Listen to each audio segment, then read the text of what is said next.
but you asked me how life was, and I said good. And it's like one of those very serendipitous, fortuitous events happened recently, at least from my perspective. Churches is a band that I like a lot. Oh, I've sent you some of their music. yeah. I saw. Oh, keep going. I saw Adrian post something. Yeah, yeah. And so one of my friends, like 6 months ago, texted me, like, hey, there's a Churches concert upcoming in case you missed it. And I was like, oh, I did miss it. And then I forgot about it again. And then the other day, I was at work, and my boss, well, the owner of the place that I work at, offered me 2 free tickets that she had bought to the Churches concert. And since she's like rich, they were front row seats that she said she paid $500 for. Mm. And she already offered them to several of my other coworkers, and everybody for some reason turned them down. So there you were. And I was ready like, to say yes. yeah. And then it's like that very day that the concert was. Were you it's waiting? like, this is one of my like top 5 favorite bands. Yeah. Neat. Well, that's a cool story. And then, yeah, when I was at the concert, is the closest I've ever been to like the stage. It's like, if I would have reached out my hand, I probably could have grabbed her leg. Did you? No. What was there wasn't even any bouncers. It was weird. It was Riverside Theater, venue? Milwaukee. Okay, Riverside. For those people listening from the Philippines. Yeah. Apparently 8% of my listeners are in the Philippines. Really? Yeah. That's pretty cool. Which is weird. But hey. I mean, yeah, Hi. thank you for listening. Welcome. Yeah. You haven't been there? No, I have, yeah. Oh, okay. I don't think that's why, because Well, I don't know how that would be, yeah. come around. This will reflect my ignorance of geography. Is that like Indonesia area? Roughly, Are yeah. they in that same Yeah, part it's kind like of part of the world? a couple thousand islands north of Australia. Okay. Anyway, keep going. But yeah, it was extremely close, like 3 feet away from Lauren Mayberry, who was the singer of Churches. And it was a really cool, really great experience. And that just happened. That just happened 2 days ago. Cool. 2 nights ago. Did she or the band as a whole perform well? Yeah, Did yeah. they exceed your expectations, meet them? Well, I've actually seen them live before. Okay. So I've got a lot of bands that I've like want to go see or have seen because they're like my favorite ones. And some of them, like Angels and Airwaves, I love Angels and Airwaves so much. I saw them in concert once, and I didn't think their live performance was nearly as good as their album recordings. Oh, that's disappointing. And it might have been, I don't know if it was necessarily their fault or whatnot. It seemed like the levels that the like a volume that all the things were at were off. So like there were elements that were really loud compared to others, and it sounded different from what I'm used to or expecting. Amazing what a difference that can make. Yeah. So it just kind of sounded off. Especially for them. Maybe every music act is like this, but what's coming to mind for them is they have a very specific sound to me. Yeah. So if those elements aren't meshing well, Yeah. it's like you're not even listening to the same. Yeah. band. And also Tom DeLonge, he's got a really noticeable voice. Accent Kind of, yeah. too. Yeah. Yeah. But he's honestly not a good singer. So like it's fine in the albums because I don't know, that's like under ideal situation. Maybe there's probably voice editing in there. But and when he performs live, like he's kind of straining a little bit. And I've seen Blink-182 perform too, back when Tom DeLonge was part of the band, and even I saw Blink-182 in like 2015 or something, or 14, 13, whatever, back before they finally broke up with Tom DeLonge, and it was Mark Hoppus, Travis Barker, and Tom DeLonge, and I feel like I could tell the whole time during the performance that Tom DeLonge was like really drunk, and Travis Barker, it seemed like, he's the drummer, he was like having to keep Tom DeLonge in time, and like Tom DeLonge kept on getting like off tempo like for a few moments and like slurring words and stuff. So I don't know what was happening, but he was definitely the worst performer. I think he's a great musician, but he's not a very great performer from what I've personally seen. I think a lot of musicians are like that, when they get in the studio versus when they perform live, it's just a totally different thing, which I can understand. But people talk about how much they love going to see live music. And it is true, if you go see a good show, that it can be life-changing.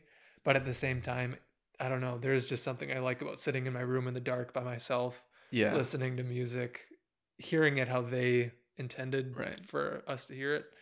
But it's like the most curated version of the sound. Yeah.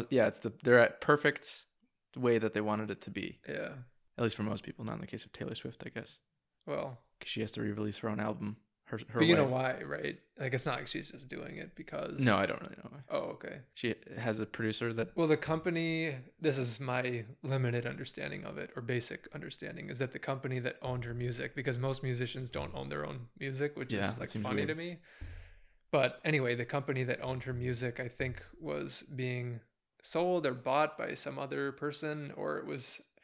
I don't know how this works in the music industry, but her records were going to become available to be purchased, and she wanted to buy her own so she could have it. Yeah. But Scooter Braun, the guy that ended up taking over the company, like didn't let her, or bought them instead of her. So now, instead of not having her own music, she's like, well, screw everyone. I want to be able to own my own music. So she's just re-recording them and okay, I see. So that's why. But the thing that I kind of like that she's doing, I wonder if it'll start a thing now, is that she's re-recording the songs that were already released, but now she's also like going back into the vault, I think is what she's calling it, and being like, if I could have released the album in all of the, I don't know, in its entirety at the time, like this is like, so there's all these extra songs that she wrote at the time that is now included, or that are now included. Extra songs are the songs that were on there in the past, like Red. Are they different? The ones she recorded, or did she just record them the same way? I mean, you can tell that it's different because she's older, but right, and probably better at singing now. For the most part, I think they're produced similarly. You can tell there's a little bit of differences. Yeah, because I saw like on Spotify or whatever, it's like Red, Taylor's version. I didn't listen to it, but I was like, I assumed that meant that she remixed or changed a lot of the songs to... I mean, from the ones I've heard, they sound fairly similar, but I know the one that is having its big pop culture moment right now is the All Too Well, because now there's like a 10-minute version, and she created a short film with it, which has been funny. Like, I really like that song, and I liked it back when it came out, and that was my favorite one from the album, and now it's becoming this huge thing, which is fine, but it's supposedly about Jake Gyllenhaal, and I just feel like I don't know if he's probably fine. Maybe he doesn't care. But it's like all these years later, and he's getting pummeled again. Oh, yeah. Isn't like, oh, is there like a statute of limitations for being a shitty boyfriend? You know what I mean? Not for Taylor Swift. No, I guess not. But is that just part of life? It's like, well, if you treated someone badly, or at least from their point of view, you just have to deal with the consequences. Yeah, but I don't know. They say like, if you go around in life thinking that everyone else is the asshole, it's probably you that's the asshole. And I feel like Taylor Swift has so many horrible boyfriends. Like, is she just a horrible girlfriend? Well, or is she just extremely unlucky? If you ever date her, let me know. Yeah, I will. Although I think she's been with the guy, not that I care about this at all, but I think she's been with the guy that she's been with for a while now. So it was just Jake Gyllenhaal. Maybe. Who knows? And that's the thing, is like any story, any song, it's just her side of it. And that doesn't mean that wasn't her experience, but... Right. And it doesn't necessarily mean Jake Gyllenhaal's a bad boyfriend. Maybe it's just they were a bad pairing together. Right. Yeah, maybe. I have no idea. Anyway. Is All Too Well the 10-minute version? Is that like extra verses or something? Yeah. Oh, okay. There actually is more to that. It's not just on a loop for for an extra 5 minutes. Yeah. No. And for all of the, I think, what are her fans called? Swifties? Because like every artist has like a fan name. The Beliebers. Yeah. Swifties. Yeah. I mean, that sounds which is fine. Catchy, I guess. But I think they are having a very nice time right now, just because there are all these like little details about the relationship that are now being revealed that were always speculated about. Like, what did he do? And now they're knowing. So one of the verses, like, Jake Gyllenhaal fucked me with a toothbrush. I don't think that one made the cut. Maybe that's in the next that's in the 12-minute version. Yeah. No, I think they were still are, I guess, far apart in age. Yeah. So I think that was part of it. And I think he didn't show up to her birthday party. Which I don't know. I wasn't there, but when you're that, I think she was turning 21. It probably is a really big deal at the time. I guess it would be no matter what age if you were dating someone and it's like they didn't show up, or at least if maybe you were expecting them. Didn't expect to be bringing up Taylor Swift, but here we are. Yeah. Oh yeah. I didn't even say. Well, now I'll say.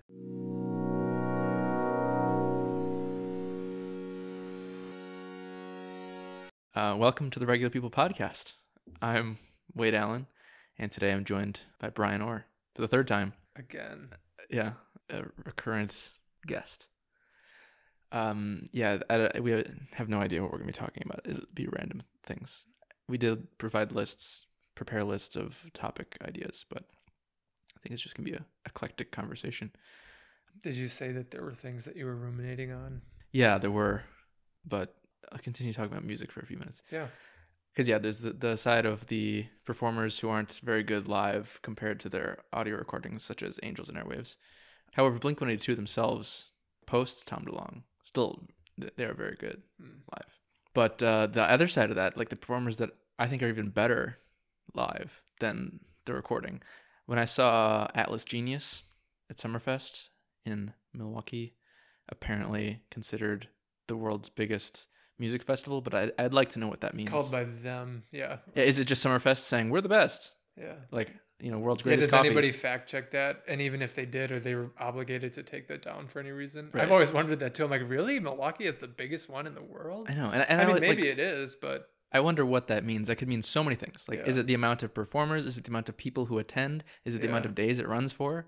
Maybe it's a combination. Is the amount of revenue it makes? We have the most performers in the given amount of time. Maybe it's something like that. Yeah, but I'd like them to at least say what they mean. Because as far as attendance goes, because you think like Lollapalooza, that's Lollapalooza, like Glastonbury, Coachella. Like I see some of the crowd sizes for those. I'm like, there's no way that Summerfest is or like more, Warped or Tour. At least at one time. Maybe that doesn't count. Who knows? Maybe we can look that up. What the heck does that actually mean? Yeah. But anyway, I saw Atlas Genius at Summerfest years back, and I liked them. I listened to their album, and I thought it was pretty good. But when I saw them in concert, one of their songs, I don't remember which one, they just went off on like a 30-minute, at least it felt like 30-minute, instrumental, like jazz, just improv, basically. And it was amazing. Like, they were just like really like grooving and doing a great job. And I don't know if it was actually improvisational or not. It might have been planned. But even still, it's not on the album. The guy wasn't even singing. They were all just playing their instruments, getting really into the song. So what was the singer doing? Just bobbing his head? I don't remember if he also plays instruments. Oh, okay. He might have picked up a guitar during that time. If I was a singer, I would still do this anyway, or not even be a singer. I've always joked that one of my career paths should have just been like a tambourine player for a band, and that's it. Like, just the only instrument. Just be the one in the back that, like, I would have done that if I was him. Just grabbed a tambourine. And yeah, you could be part of one of those 12-person bands where like 8 of them are not even relevant. Yes. Also, Owl City was really great in concert. I agree. I saw them in Milwaukee. Yeah, I saw them years back. Saw them a while ago. I mean, him really. He was one that I'm glad was good too, because he would have been one that before I saw him live, I would have suspected wouldn't have been as good. Yeah. Because so much of his music is electronically sounding. Same with like his voice, like there's effects on it and that, but he makes good enough usage of like instruments and bringing in live parts of it that the songs don't necessarily sound exactly the same, but the performance is still really good. Yeah. So I enjoyed that. I suppose if you're going to have a reputation as a musician, you'd rather be better live than on the recording, right? Versus the other way. Would you? I don't know. I feel like more often it's the other way. Like, oh, they sounded great on the album, but then you saw them live. But it'd be good to have a reputation the other way, unless that means that your records suck. I feel like more people are likely to hear the recorded stuff than the live stuff. Yeah. But then if they know that, but if we go see it live, it'll sound really good. I guess I wonder how much, like what percentage of a musician's money comes from record sales or Spotify listens or whatever versus touring. Yeah. Especially nowadays. Ticket purchases. Yeah. Yeah, I don't know how that works. Especially now, because you can get music for free in so many ways. But yeah. I hear about how like YouTube or Spotify, like per listen, you don't get very much at all. Mm-hmm. But then it's like, if you have millions of listens, that probably adds up. Yeah. But then it's like, if you weren't making good money off of a tour, why would artists be like touring 8 months of the year? I mean, maybe just because they enjoy it. They love it. Yeah, they love it so much. Yeah. But also, you got to figure like it must be making them money. Mm-hmm. I'd love to make albums from the studio side. I think just for me personally, like touring that much would be exhausting. Yeah. But maybe, I mean, the certain kind of person would probably enjoy it. But I guess it would be fun to go city to city, but how much of it are you really experiencing when you go? Yeah, I feel like you're probably not seeing much of the city unless you could, I guess, schedule your concert to like every performance is a couple days apart, so you don't have to be in like the next city the very next day. but they never do that. It seems like it's just like they're in Milwaukee one night and Detroit the next night. It's like maybe you like experience one restaurant in each city, but you're not really experiencing the vibe of the city. So you just got to go off of what the audience was like. So if you had a shitty audience in Las Vegas, you're like, Las Vegas sucks. Yeah, that's your memory of the whole place. Yeah. Ugh.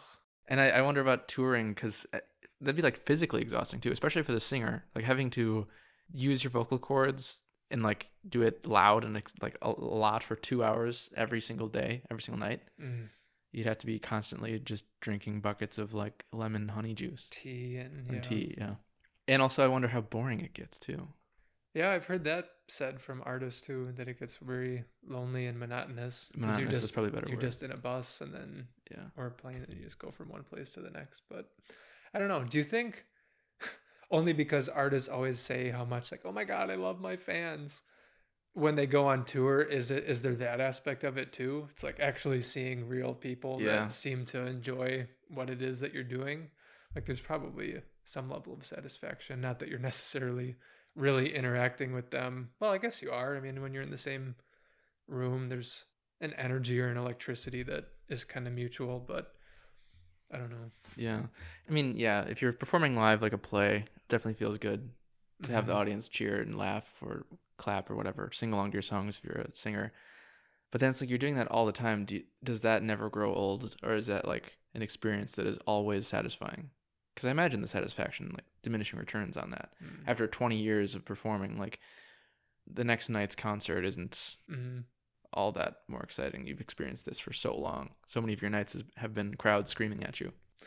I always wonder too, for bands that have been around a long time, is there a level of cognitive dissonance from their own perspective of how good they are? Or do they know it? Like if they know that they suck, but the audience is still like, yes, like, oh, but this is just sad because I know I'm not as good, but you're just trying to relive the as good as they used to be. Yeah. But I mean, I don't know if people are having a good time, who cares? But sometimes I'll just see, especially older rock stars, and there's just something really depressing about them singing the same songs of them being like young and punks and getting girls, and they're like 80 years old with a huge gut, and it's like, oh, are we really? You know, I was thinking about the singing about little girls thing. In terms of singing about little girls, did I say that? Well, you were talking about like they're old now and they're still singing the same songs with the lyrics about fucking a 17-year-old. Yeah. But I noticed that with like the latest Angels and Airwaves album. I really like the album, but there's a few songs that I'm like, okay, the lyrics are still about 17-year-old girls, which is what the lyrics have always been about. But now it's like they're probably dads. They are dads. Yeah. Like, you're like 45. So, and I get you probably singing about it from like you're putting yourself in the perspective of teenage you when you write these songs. Hopefully. Yeah. Or, you know. But it still just does enter that territory of, I mean, it's sad because if that's their job, if that's their career. That's true. And your audience might be 17-year-old and I'm happy that they get to do it, but it does just show like how important the zeitgeist of whenever maybe you're first becoming popular is. Yeah. And I found that too when I'm in the car listening to music with like my parents or anybody that's older or maybe even younger than me now, of I can hear a song and like it, but I definitely don't connect to it the same way that they did. And I wonder if it's just because they associate it with a certain time of their life or have an experience of it that I just don't. Or if whatever, I don't know, they're just like in tune with it more than I am. And same thing when I try to share music that I really like with people, usually of different ages, and it just doesn't hit. And I'm like, oh, that sucks, which is one of my least favorite things anyway. Showing people something they don't like it as much as you do. Yeah, well, I brought that up to you before. Yeah, it was Shithole Island. Yeah, well, anywhere or anything like it, whether it's music, movies, videos. Mackinac Island. You find those uninitiated. Yeah, the joke is that is like my favorite place in the world or one of them. But well, never mind. We don't have to we go went there. Yeah, but what you just mentioned about the different people connecting differently to the music of different ages, I feel like there's probably a few things contained there. Like one of them is definitely music. You really attach it to the time in your life and the feelings you have of like first listening. Maybe not the exact first time you listened, but like the era in which that song came out and that you were exposed to it a lot. So if it's like, oh, this song from the 70s was right when I was doing my, senior year, and I remember all these experiences from senior year, you're going to experience it much differently than like you showing your kid that song. Mm-hmm. Kid might still be like, oh, this is an amazing song, Mm-hmm. but they don't have that nostalgic like Mm-hmm. reaction to it. And then the other part of that, I think, is each era of music, even if the songs are different, they still have themes in the lyrics and general styles, like the musical sound that like maybe a certain decade or a certain group of years Mm-hmm. will inhabit. So that if you listen to any given song from the 80s and you didn't grow up in the 80s, it's not going to hit the same way as it does now. So then if you show your mom a song from 3 days ago that you really like, you'll like it a lot because you're immersed in all these 2020s sounds, but she's not as much. Yeah, it's interesting that that happens though, because I'm trying to think how to describe it, like the cause and effect thing. I mean, is it that people associate the sounds just because they were that, or is there some sort of natural selection going on where other music that happened at that time probably sounded different? So why is it that there's a certain group of sounds or certain sound for an era that rises to the top versus any other? Because like yeah, it's like any given era's music is more diverse than we remember it as. Yeah, like it's just yeah, but things there are get filtered certain out. ones that rise to the top, and then I wonder why and why it changes. It's interesting to think about, but I mean, if it's anything like a corollary to natural selection, it's probably at the time that those were the most popular songs, so that they were made the most popular songs. Oh sure, but I'm just wondering like why that is. Yeah, why those were better songs. Yeah, that like there was just something else going on in the world and everybody that sound or that music just matched the mood most of versus everything else that was going on. I don't know if this is exactly the same, but it reminded me of it. I was just listening to a linguist talk about the reason that slang kind of comes about, and it's that, or at least in part, it's that kids start hearing like language and they don't have the same emotional connection to it as their parents do, so they have to make up their own words. Because like if right now, what's a word like lit or like that's fire, right? So kids are saying that now because older people that say like, oh my god, that was so cool, and then when they're talking about cool and the kid is hearing that and going, that's not it's not capturing the same mood as what I'm feeling, so they have to come up with their own words to describe the actual emotion. And that's why the like new slang and new words keep popping up, because it's like becoming outdated and outgrown, so kids have to find like their own way of being able to describe maybe the same emotion but in their own way, if that makes sense. That might not have been a good way to describe every it, but like year you notice all these new terms that are coming about, and probably most of them sound stupid to any given person. And then within the next 5 years most of those are gone, but maybe one of them sticks. It's the same kind of thing. Like, bay, nobody says that. Thank God. 2012 they were, but that one didn't last. Maybe lit will last, maybe, but I don't know. I kind of feel like the word cool is really that one has around. Some staying power. And even if you're a kid who says like lit, I don't think I say lit. I don't think I've ever said that once, except in this conversation. If I say it, I'm being ironic. I feel like even people who are trying to make new vernacular, they still say cool. So again, for some reason, that one has stuck around, which is weird too, because like the way that we use it doesn't really match the actual way that it you know what I'm saying? Like if you're cooling something down, it's you know what I mean? It has nothing to do with the literal meaning. Like something being awesome, right? Something being just amazing. That's something probably at least really hard, but maybe impossible to actually figure out, is like why any particular thing achieves popularity. Like a word or a song or a movie. Like it's just something in the air. You could say it's a good movie by like production quality, but there are plenty of other good movies, so why didn't those ones? Just some incalculable combination of things that affects everyone the right way. Or I don't know, in a lot of cases it probably only affects a small few people the right way, and they care about it so much that it's got that, like, I try to avoid this whenever I, like, for instance, go see a movie. Avoid relying on other people to form my opinions for me, but that might be what's happening, is like you see something, you don't really decide if it's good or not until you check if the internet thinks it's good.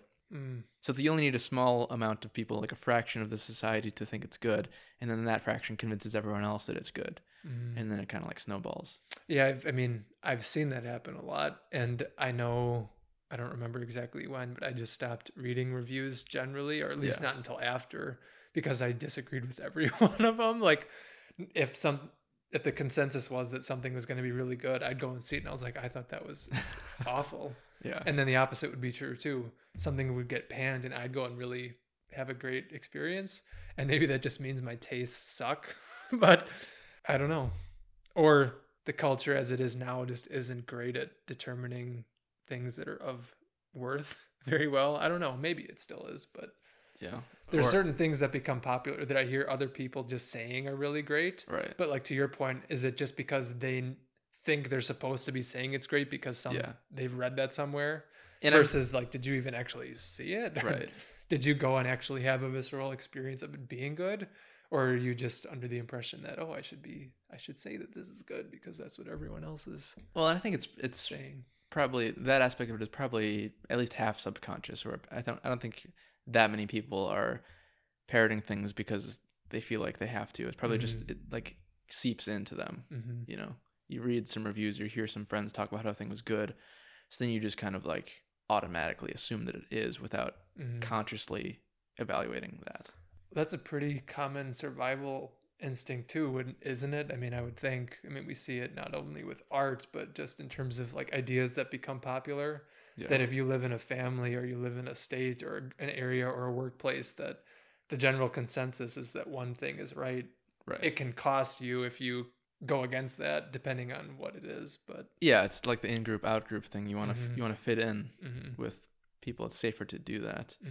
And yeah, millions of years of conditioning and at least a couple 100,000 years of human evolution probably gets us to the point where it's just ingrained into your brain is to try and, generally speaking, obviously not in every case, every person has that thing where they disagree with society, but on average, most of the things you think are probably in line with the society that you live in. And then it's messed up because what's the best way to organize a society around that? Because it's definitely true that the majority of people can be wrong. Yeah. But who do you go with? Because the one person that might be sounding an alarm about something could also be crazy. Yeah. And it's very dangerous to be the vocal minority, right or wrong. For instance, with movies, again, it's an easy example. One thing I try to do, not always successful, but I would like to do and do sometimes do, is go see a movie, experience it, and then after the movie is over, I try to like solidify my thoughts on it, of like whether I liked it, what parts I liked, what I didn't like about it. And then after that, and I get exposed to other people's opinions of it and other, like online reviews of it, and try to not change my thoughts unless I think like I was wrong about something, like I missed some important plot hole or something like that. Do you do anything with the information once you've decided whether you like or don't like anything? Or do you just catalog it and just... I mean, I might tell people, okay, like, hey, you should watch this movie because I thought it was really good. And maybe Rotten Tomatoes gives it a 34%, but I thought it was great. Do you hope that you get anything out of it or that other people do? Like, it's maybe this is a question for art in general, not just movies, but it is kind of weird when you think about the fact that we just go sit in a room for a couple of hours and stare at a screen and watch things happen. Like, it's one of my favorite things ever. Or I love reading books, especially fiction. Yeah. So they're not real. Maybe we've talked about this in a different conversation, but it's like, so what are we getting from experiencing these stories? And at least in part, I think it's that we might get hints of how to be in the world. And obviously you have to be able to abstract, or at least subconsciously abstract that, because a lot of the stories don't exactly mirror any of our real lives. But we can either see in art examples of where things go well or where they don't go well, but that can also be useful. So that's maybe at least just the practical element. There is an element of entertainment too. Like, it is just exciting to see new things and to be able to channel the empathy and imagine different things. But like, why? Like, why do we enjoy doing that? Yeah, the why is always the most difficult question. Yeah, so best avoid it. Anyway. Yeah, I have no idea. But I was thinking about something similar, because there's the argument to be made for like the practicality of it. Like, storytelling teaches you ethics, or like it can be a substitute for situations that you don't necessarily find yourself in, but you can still learn from. Yeah. Well, there's some quote that humans developed the capacity to think so that our thoughts could die and we don't have to. And I've always liked that idea that like good. Our imagination exists to run the simulation so that we can do it theoretically versus having to actually go and run it and then die if that's the consequence. You can test it in your mind. And then a more exciting way, or the element of mysterious creativity of being a human, is that we then turn these into stories. So it's not simply just like a cut and dry scenario. It's that we add all these different elements to make it more intriguing. I don't know.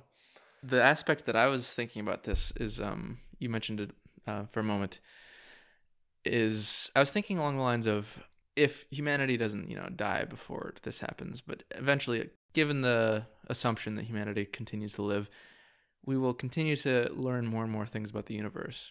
And there may well come a point in history, in time, where we've learned basically most things. Maybe not, it's maybe impossible to learn everything, but you learn so many things about how the world works that the world's reality might become boring or predictable, or it now lacks that element of mystery or discovery to be had. There's something kind of sad about when the map is complete, kind of thing.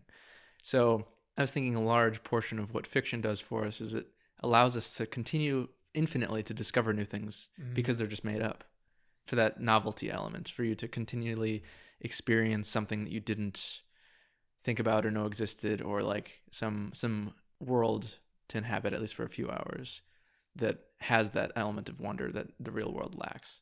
So depending on how you view the world, is that a very pessimistic conclusion only because are our attempts to bring about like world peace or the utopia kind of fruitless? I think Kierkegaard talked about that, of like, if all of our needs were ever met and we never had to suffer or struggle a day in our lives, the first thing, as soon as it happened, the first thing we would do is burn it down because we'd be so bored.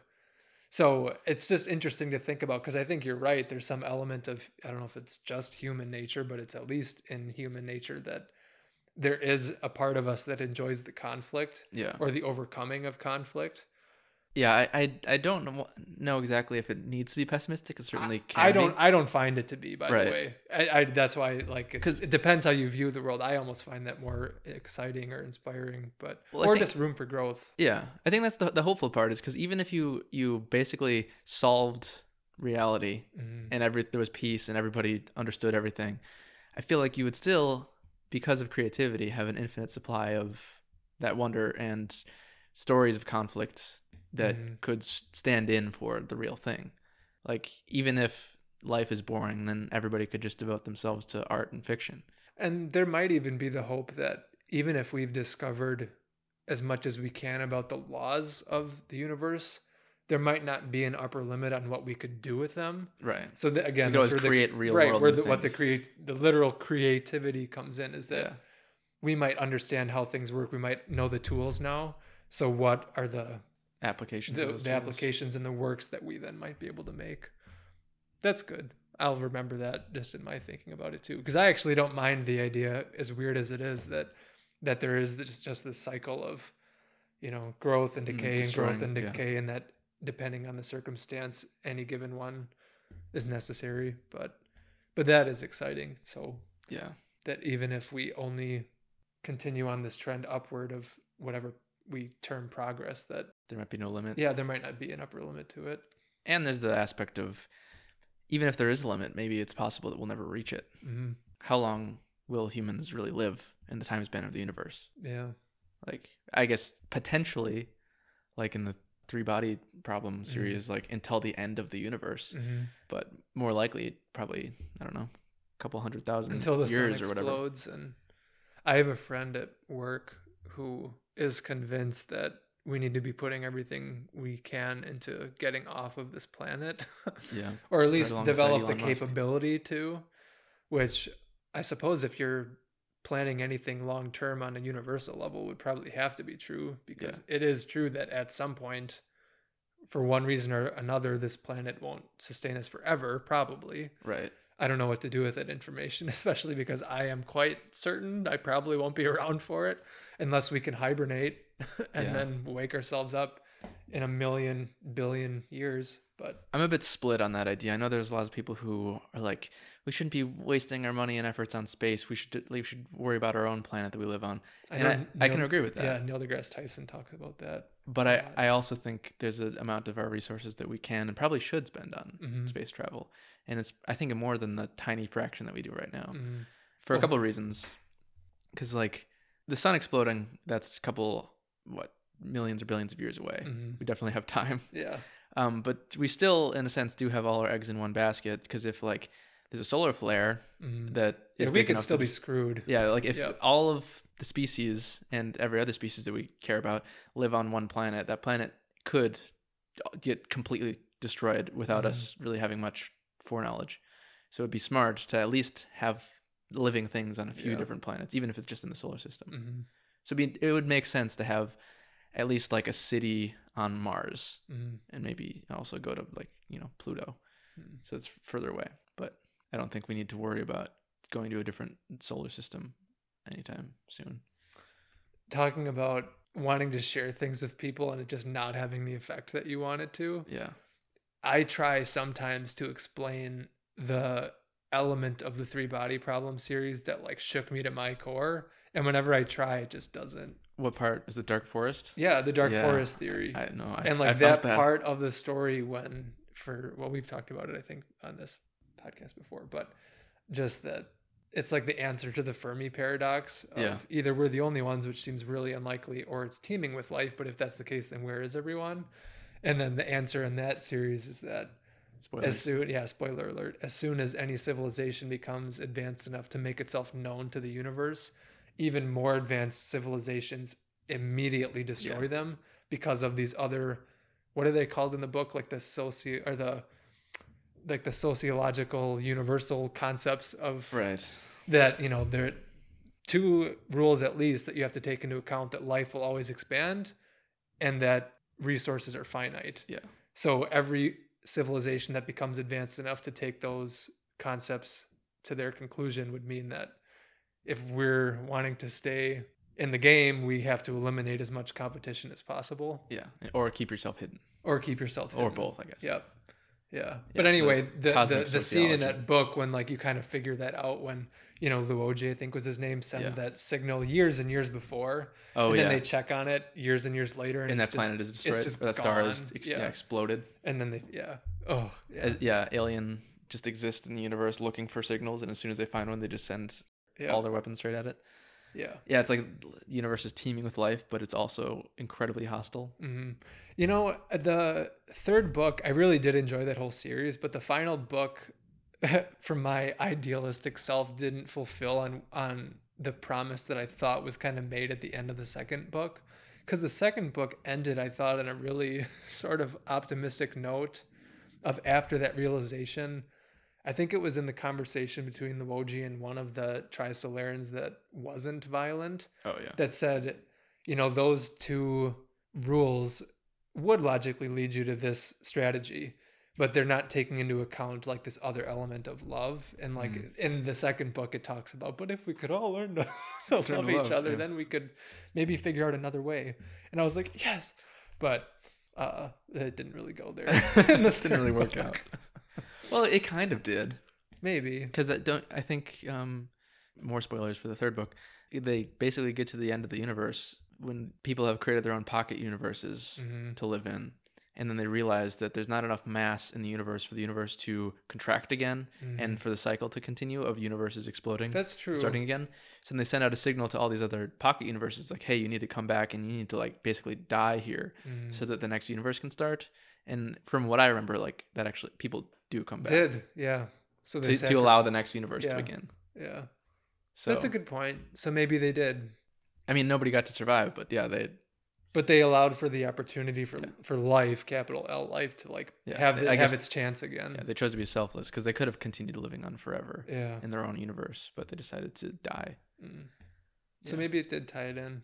Yeah, there was a lot of concepts that I thought were really cool in the 3rd book, but I do agree with you overall. The 3rd book, I feel like, was lacking on something that I was hoping for, that I maybe can't even name what it was I was looking for. It just didn't hit me as hard as the 2nd book. Yeah, the 2nd book was awesome. Yeah. It was a doozy and very eye-opening onto something that might not even be true, but is very interesting to think about. The Dark Forest universe. There were so many factors that go into that story that the way that things happen made sense to me, but I would try putting myself in the position of like a wall facer. Yeah. And like, what would my answer be if all of a sudden we got the warning that they were on their way and that they were gonna kill us? Like, because the idea would be that there's like you've got like a kill switch, and it's kind of or at least it was by the time of a certain part of the story where there was like one person who one person who's in charge of, you could send a signal that alerts the rest of the universe to the location of these to these aliens who are coming to get you. Mm-hmm. So it's kind of like a mutual suicide pact. Like, what's the term for that? Why can't I think of the term? Yeah, with the USSR and mutually assured destruction. Yeah, so it's like mutually assured destruction. Like, if you aggress on us, we'll make sure we both blow up. Mm-hmm. So then the wall facer is the person. Yeah, like Luo Ji, the main character of the second book, is the task of just basically meditating for the rest of his life and with his finger on the button. Mm-hmm.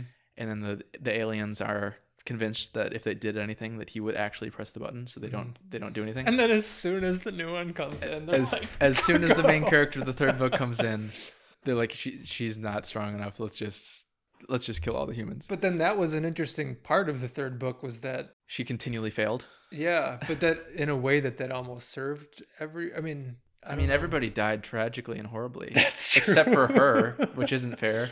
Yeah. All right, maybe it wasn't a good but she thing. did. Well, no, she didn't. She wasn't even responsible for saving humanity. It was that guy. That other one. There was this guy who like joined the Space Force, basically pretending to be like an optimistic human, but really he was just like a fatalist. He was like, we can't survive. So his secret mission was to get a spaceship and just as far into the universe as possible, away from Earth, to survive. Mm-hmm. And he was the one that was responsible for allowing humanity to live on for longer than the solar system. I think the one thing I liked about, and I'm forgetting her name now, who was the main character in the third one? What is her name? It was like Cheng Zi or something like that. Oh yeah, something like that. Anyway, the idea that when it became her turn, and as soon as it did, she was put in that position. I just liked that sequence of when her finger was quote unquote on the button, that she had that moment that flashed in her head of like every single life form that ever existed ever on planet Earth and all the future ones, and that was in her hands. Yeah. And as much as she realized that she probably should press the button because maybe they're screwed anyway, like she just couldn't do it. And like there was something in her that just like could not condemn the whole Earth and everything on it. But again, that might just be the idealist in me that understood that of like, oh God, I can't be the one. If we're going to die, then let it be their choice that kills us. I can't be the one to get rid of us. Yeah. But that really struck me because it, like right there, it seems like on its face, it's like a loving, compassionate, selfless act. Mm-hmm. But I think in actuality, it's an extremely selfish act. It could, or at least it could be argued that way. In consequence, anyway. Maybe not in like feeling, because she basically doomed everyone to die anyway, and faster than they would have died. Because at least it would have taken time for the signal to be. You would send out the signal like, "Hey, this planet exists. Kill them," and then they find out through tracing the signal that your planet also exists, so both of you guys die. But that's going to take, at least according to the earlier planet in the series that got exploded the same way, hundreds of years. So then you would basically have the Trisolarians, the enemy aliens, leave you alone because now they have to just abandon ship. And then you would give yourself maybe 150 years to try and abandon ship too. Instead of like not doing it and allowing your dictators to just do a genocide on you immediately, which is what they did. And it's not like she could have known that exactly. But, no, but yeah, you're right. So that is... It's a position that, let's just say, I hope I never find myself. Right. Very difficult. And I think it's a good summation, a sci-fi summation of like the difficulties between deontology and consequentialism, because what you feel is right is often, or at least in some cases, not actually the best course of action. Or it's like Gandalf says, not even the wise can see all ends. Right. It's that. I mean, seriously. Because, right, I mean, there are certain decisions that maybe do make the most sense in the very short term. Yeah. But then again, there also might be decisions that for people that can see that far ahead make sense, but at the time look so wrong and so cruel. So it's like, how do you find the balance there? Yeah.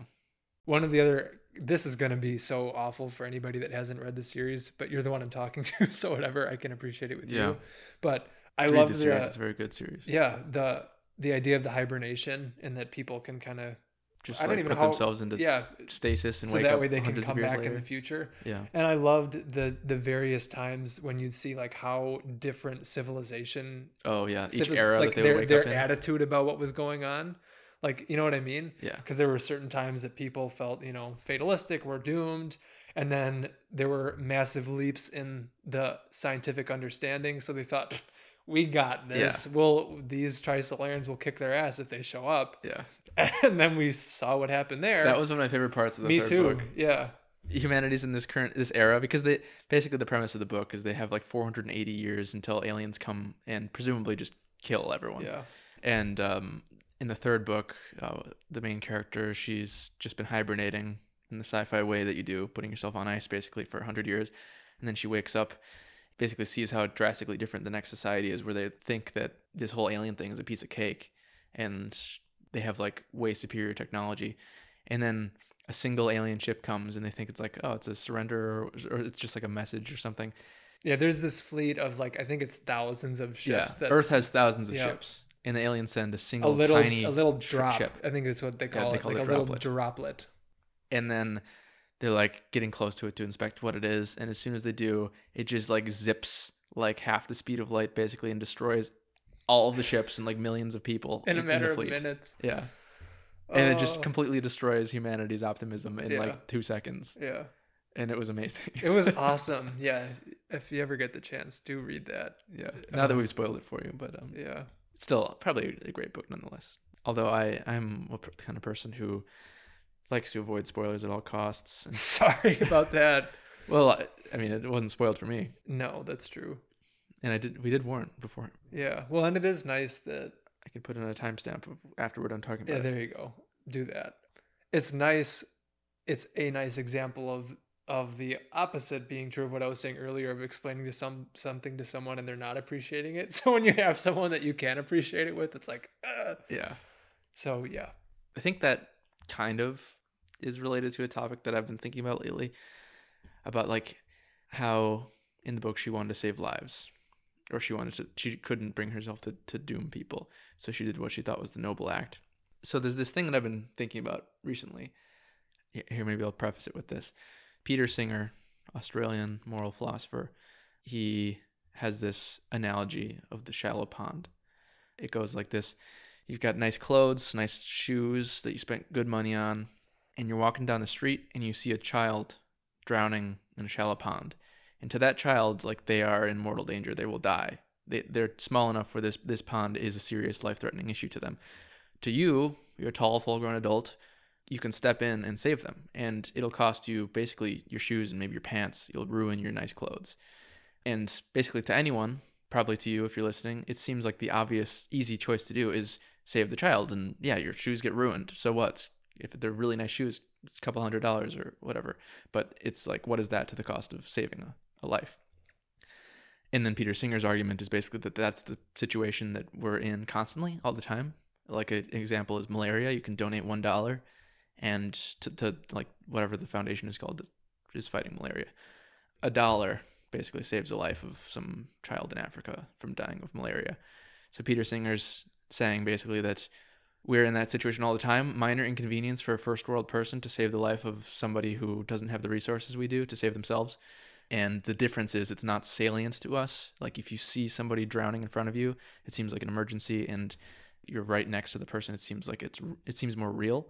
Where if I tell you, 16 million people died in the past 10 years from malaria in Africa or whatever the number is, I mean, that's just like a number. It's just an abstract thing. It's hard to actually put faces or people to those lives. So it seems like it doesn't matter as much. But the argument is that, it's obviously a life is a life. And as horrible as this may sound, this is my question. Why is it assumed that saving a life is a good thing? Mm-hmm. Because I think I like Peter Singer's analogy, but if I remember correctly, that's basically just a given, an assumption that like you should save the life, and that everyone's gut feeling is yes, you should save the person's life. But I've been thinking about lately, like, why do we have this assumption that it's automatically a good thing to save someone's life? And I this could go a few ways, but one way in particular that I mean it is, for instance, if you care about like ecological damage, environmental collapse, global warming, or like species extinction, any of those kind of things, the amount of damage that any given human will do in their lifetime is probably significant. And if they were to die or not be saved, you're not exactly killing them. I think there's a difference between killing somebody and not saving them. Mm-hmm.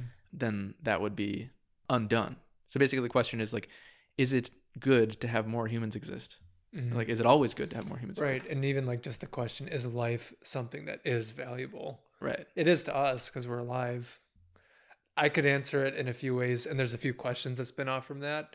I know one of the themes that seems to be recurring in my life or my ways of thinking about things is that the universe seems to have different cycles. And as best as we can, maybe the quote unquote right way of going about things is to get in line with those cycles as much as possible. Where I'm going with that is that life and death maybe aren't necessarily good in itself, but to the extent that we can figure out, it would be complicated because you have to figure out what scenario you mean, but it's like maybe we shouldn't cause death any more than is necessary, but we also don't need to prolong life any more than is necessary, if that makes sense. So, but there's the rub, is like, so who decides that? And but that's why I think there's something to it, because it does make it really complicated. And usually the more I get into a thing and it starts to seem paradoxical, usually I feel like I'm onto something, because that almost seems to be where it always goes. Another thing is too, this isn't quite the same, but another thought that sprang up in that particular analogy with the walking past a baby in a shallow puddle is that, is there some element, however cruel it might seem on the face of it, which is also what we were talking about, that in certain scenarios, the best thing that you can do for a person or for life is to like let it figure out for itself how to save itself or how to preserve itself. And that's not to say there isn't ever room for compassion and for helping, but it's like, are you doing a disservice in the long term by fixing someone else's problems or saving someone from something that they in theory could save themselves from? So there's like another angle of it that I think about when I hear something like that scenario. But I don't know if that answered any of the questions. But those were the thoughts that sprang up. Yeah, well, I don't know if there is a good answer to the question. I still feel like I would save the child's life. But and that goes to show too, like, and that would be the instinct, right? But that's also because that's how we're built. That would be that, for better or for worse, deontological, like categorical imperative kind of thing. I know something that I've liked, that I've heard, and again, it can be cruel depending on how you look at it, but when it comes to parenting, is that your goal shouldn't be to make your kids safe. It should be to make them strong. Right. And of course, there comes a period where this is where life gets complicated. Like, if they are still a literal baby, you can't just go, well, fend for yourself. Like, there is an element where you have to take care of them or they will die. But there does come a point, I don't know if you could pinpoint it to a certain age, maybe it differs depending on the person, but that it starts becoming more beneficial for you to actually distance yourself and start letting them make mistakes, even if it hurts, so that way they can start figuring out how to take care of things themselves. And maybe you can abstract that out to other problems besides just a scenario between a parent and a child. But I don't know, but that's why life gets complicated, because who's to say when and where that line is? Like, when do you know, okay, now it's time for me to intervene, now it's time for me not to? I guess there is always that element of gambling of, I might be doing the right thing here, but maybe I'm not. And that's part of the fun of life. Yeah. I wonder too, also from the perspective of the first world to the third world issue, and this also sounds horrible to say, and I'm not actually in favor of not saving people's lives, but it's something I think about, is third world countries, but by definition, if they're third world countries, then they're less like technologically developed, but odds are that they want to become more technologically developed. They want to become first world countries. In the process of doing so, that'll create a large amount of pollution, environmental destruction. So then if you're saving a lot of people that live in third world countries, that is going to be compounded destruction later, because the industrial revolution that they will have has the potential to be. Yeah. First world countries have already done their damage. It's like you can't really undo it, as shitty as it is. Unless there is a way and we just don't know it yet. Sure, you can do carbon capture or whatever. But theory, yeah. Yeah. So then it's like, if you're helping out all these places that are themselves going to have these booms in their economy and double down on the harm that we've done to the environment as a whole, doesn't seem like a good thing. Mm-hmm. There's a couple points, and hopefully I'll remember them. Because the first one that I thought of, and I should preface this with saying, I don't know if this is true at all, but I just wonder it, is that, like, what is the reason that countries that are doing worse off than us, the reason? I think there's one theory that says that the countries that are doing well off do it at the expense of those countries. Right. And maybe there is truth to that. Part of me also wonders on the other side of it, is it because that the worse off countries haven't adopted the values that would make them better off? Again, I don't know enough about what I'm talking about to know if that's true. These are just thoughts. To your point though, is it worth, it's that idea of like a rising tide lifts all boats, except what if it ends up drowning everyone? Right. Like, so, right. So like, what is the cost of that? Yeah. And again, I don't know if there is a right answer. I mean, I think the best answer is the one that's not all that likely to happen, is like you help these countries get to the first world stage directly by skipping steps. You don't have to burn coal. You just like have a bunch of countries give them like the current technology, but then that relies on the charity and selflessness of first world countries, which is not very reliable. Well, it's okay. I'm going to say one thing quick and then I want to get back to that. Because the other thought I had was we could also reevaluate what it is that we're trying to get to theoretically. Yeah. Because a lot of first world countries, our standard of living, as far as having food, shelter, and water, that's all taken care of. Yeah. Depending on where you go, though, I wouldn't necessarily say that people are happy. Oh, yeah. In certain places, sure. And there maybe are other reasons for that too. But I also think of at least the stories, I think, well, I don't know if it's true of every place, but people from first world countries will go to these places that people are just dirt poor, and yet they're the happiest people they've ever met. So like maybe there is something to be said about us needing to reevaluate what it is that we're doing here. Yeah. And what it is that we're trying. Like maybe as great as skyscrapers and technology and social media and all that can be, maybe that isn't what the main goal should be here. Yeah. So there can be that. But the other thing I was going to say, did you see in the news, I think it was it some UN commission said that like we could fix world hunger with like $6 billion. And then Elon Musk was like, I'll front you the money if you show me exactly how and where the money's going to go. If I remember it, that was like a misreporting by like NBC or something, where the actual projection wasn't to fix, like to solve it with $6 billion, just to like save a certain amount of lives. And then I think some news station reported as like end world hunger with $6 billion. Well, that's good to know. Because that is one thing I appreciated, at least. I mean, I don't know enough about Elon Musk to judge his character, but that I appreciated about him, just because he's in a unique position, having the wealth that he does, that, you know, he said, at least from what I saw, that, you know, if there's a way, like, let me know and I can contribute, but, you know, let me know. Because I think the point that either he or others were making is that it's pretty easy to just throw around numbers and say, well, if only we had enough money, and then it's like, fine, well, here's the money. And then people all of a sudden go, oh, wait, you know? Yeah. So again, I don't know enough, and I don't want to attribute on either side ill will or anything. I mean, maybe both were coming at it from a good place, but sometimes I think people are talking out of their ass when they say, it's kind of like if you just talk to a neighbor, like, well, if I only had so much money, then my life would be so much better. It's like, maybe, but maybe not, you know? I mean, I think there's more to just having a certain sum of money in your possession that determines the quality of your life. Yeah. So then the world situation would just be a bigger example of that. But that's just a personal opinion of mine. It's like that other idea of until you're content with what you have, like more will never be enough. It's not exactly the same, but it's that idea that if your values or your mindset is structured a certain way, that if you're always chasing something, if you're always looking for the next thing, I don't know that you ever get there. And then it's also complicated because I don't think that striving for things is bad in itself, but it's, again, I don't know, finding that balance or striking a deal. Right. Yeah. In general, I don't think too favorably of Elon Musk. But the thing you're saying about... for not having a plan, this is going okay. Yeah. That's generally how I like to run life. See where it goes. Yeah.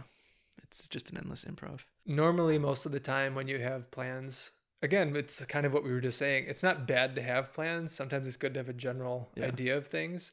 But I think the tighter you try to cling to something turning out exactly the way you want it, the more it usually slips through your fingers. Yeah, the more disappointed you end up.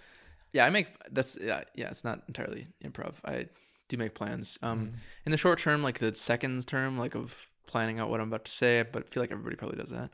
And then you plan everything you're going to say? Not like everything. Oh, okay. Do you just say the words Good God, I have no idea. The instant they come into your head? I get mind fucked every time I start going down that road because I'm talking to you right now. Yeah.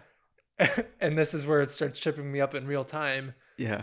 I know what I'm saying, but I don't know where it's coming from. Right. Where is any of it? I have no idea. So I know what you mean. Yeah. A lot of the time, I mean, there's reactions that happen that I just say, but a lot of the time I think like through the next sentence before saying it. Yeah. And then I do make plans on the day to day, usually like in the shower in the morning. I'm thinking like, okay, these are the things I'd like to get done today. But where is that coming from? Is it cataloged? Like, say, for instance, just the vocabulary that we're using. We're using English in the 21st century.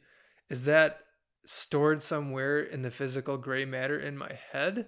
Or is it just the other interpretation that I've heard is that, you know, it's like we're receiving information, right? The consciousness comes in, and it's just an antenna that, in a sense, and again, maybe that it's doesn't both. That doesn't even answer the question though. It doesn't. It just pushes it down. But that's what I'm saying is like that's why no matter what I'm looking at, I get high enough or low enough, and I just reach a point where I'm like, right. I agree with you because it's like the why thing. You can ask why.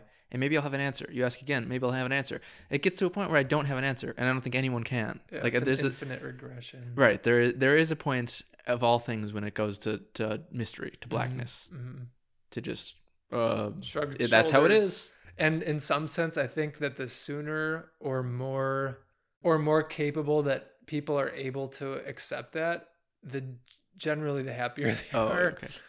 Either the people that never realize that or the people that go through it and realize that are usually the happiest. It's everyone struggling in between that is going through all this mess. You know what I mean? Yeah. Because there are quotes all the time that I've read about, you know, like, I don't remember who said it. Like, I've never met an intelligent person that, you know, that also is happy, or the happy you are, right. It correlates with how. Yes.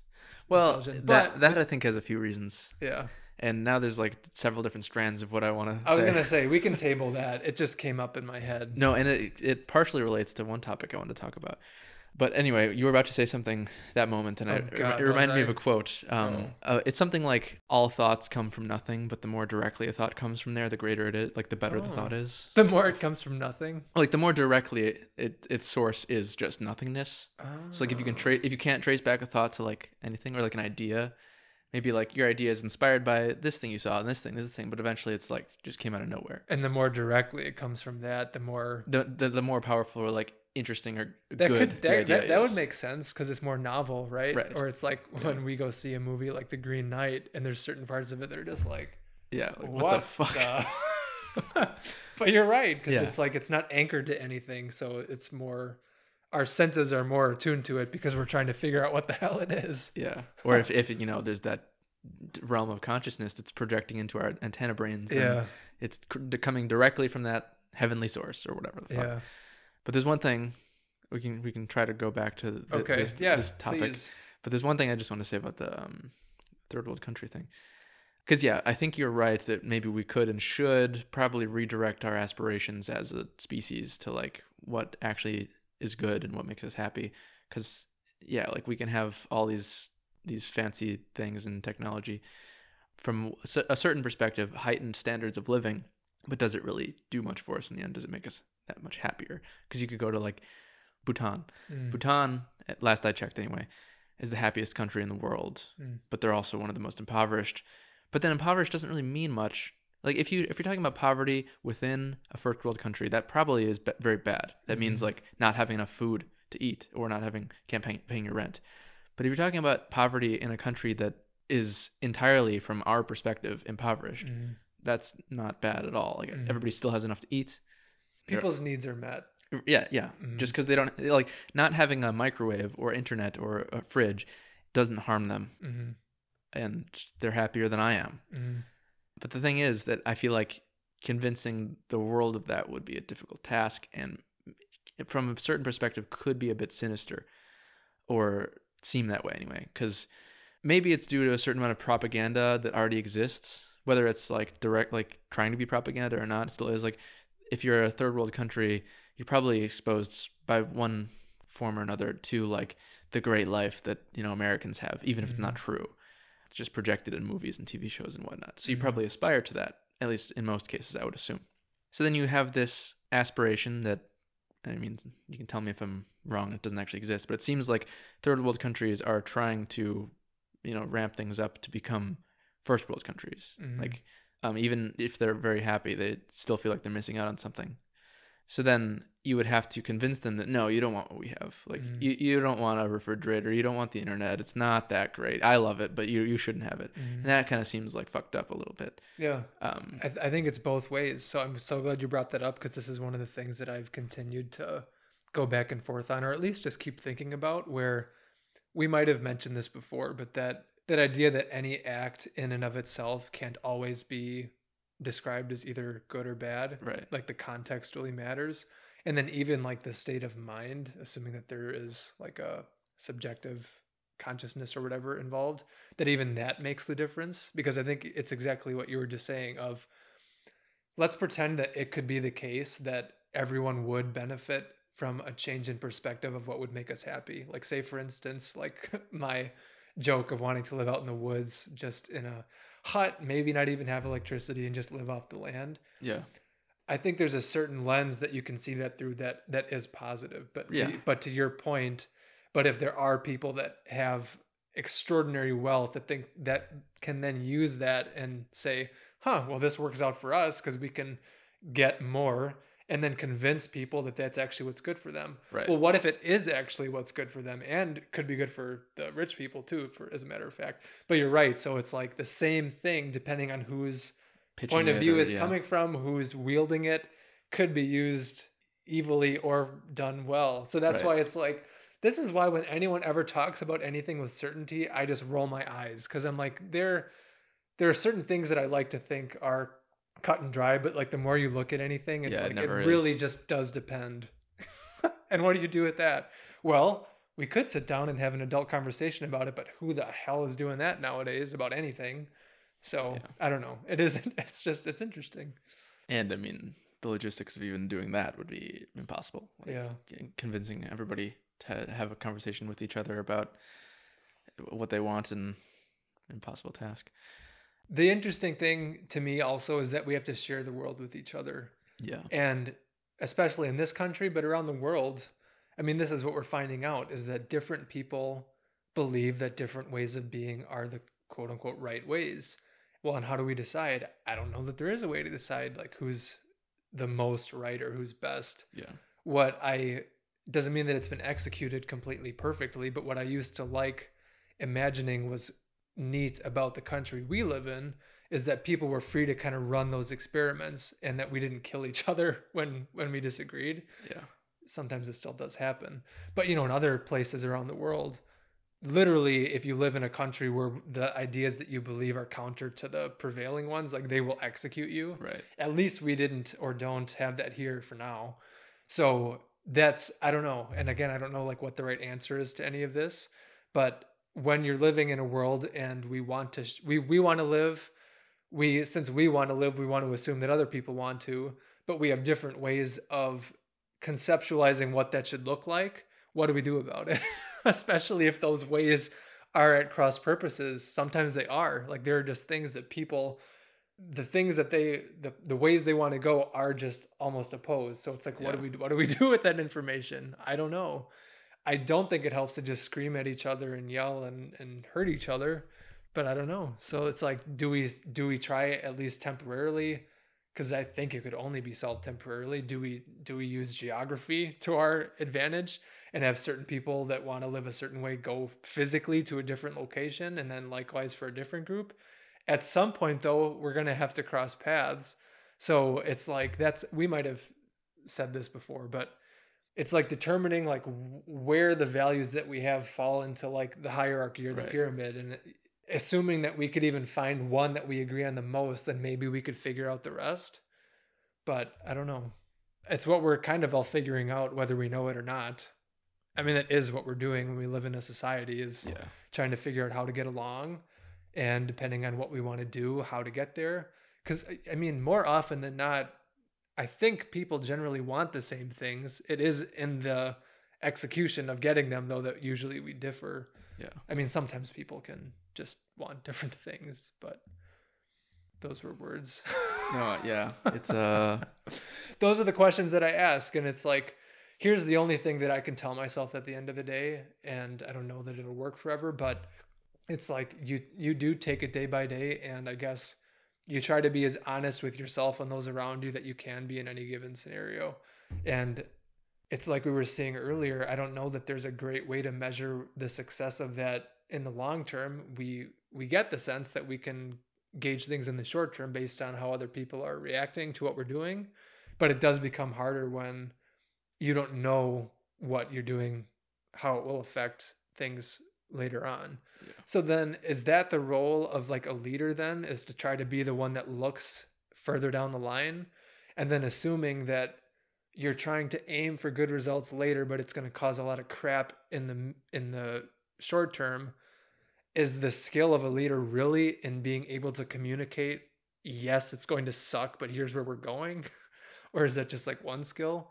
Because a lot of people dislike a person that is charismatic, that can get up and say whatever they want to hear right now. Anybody really can do that. So then is it like, do you know that you're really following someone when they acknowledge? Well, I don't know. I mean, it probably depends on the scenario, but what else do we do? Yeah, it's probably one of the skills of a leader anyway, is to convince people of things that they didn't want previously, but are actually good for them. Mm-hmm. This is where it gets warped though too, because that almost is kind of describing what we were saying with rich people convincing that poor people that you should be happy with where you're at. Yeah. So I don't know. I mean, then does there have to be some level of good faith? Isn't even enough, but like, you know what I'm saying? Like, I think like, especially when you're doing that, there has to be a level of relatability in the leader. Like you can't be living in your ivory tower telling people, like you have to seriously, I think, have the same lifestyle as the people you're talking to. That's why a lot of people have become disenfranchised with Washington, like regardless of what side you're on, I think, or just leader, you know, the elite, whatever the elite is in general, just because it's like, it's easy for all you guys to say. I mean, look at the lives you're in, and a lot of the laws that people make, they're exempt from following anyway. Right. So it's like, again, regardless of what side you're on, I totally understand the frustration. And I don't know if it's encouraging that young people are kind of getting fed up with all this. And that almost always seems to be the role of the young generation, of being like, the man, be upset. It's bullshit. Yeah. But a lot of times maybe it is, or at least it's the instinct of wanting to look at it and possibly make improvements, I think is healthy. Yeah. I think that's probably one of the reasons people like Bernie Sanders so much. That like, old crotchety man. If I was just like on Reddit or something, there was a picture of Bernie Sanders' like living room, and there was just like a chair with a pile of clothes on it, and then it's just like we all can relate to that chair. Yeah, but isn't he kind of full of shit though too? Because he's like a millionaire, isn't he? Yeah, he's technically got like he's like $2 million. So that's why. Hair. And again, here's the other thing. I'm not critical necessarily. Depends. People just. Well, people being wealthy. Yeah. Like I have another friend that is very critical that like rich people should not need to be however rich, and like that we should take their money and give it away. And I guess I just personally don't have that instinct in me. I get what people mean, because I think there is there might be something going on with people that have those thoughts too. And I can't say that I know because I'm not them, but that it's not as much about wanting to help the poor as it is just being really having a real evil feeling towards people that are more successful than them, like envious, like a coveting thing. If like I and again, I can't prove it, I just wonder if there's more of that going on. And I think George Orwell talked about that too in one of his books, of like all of the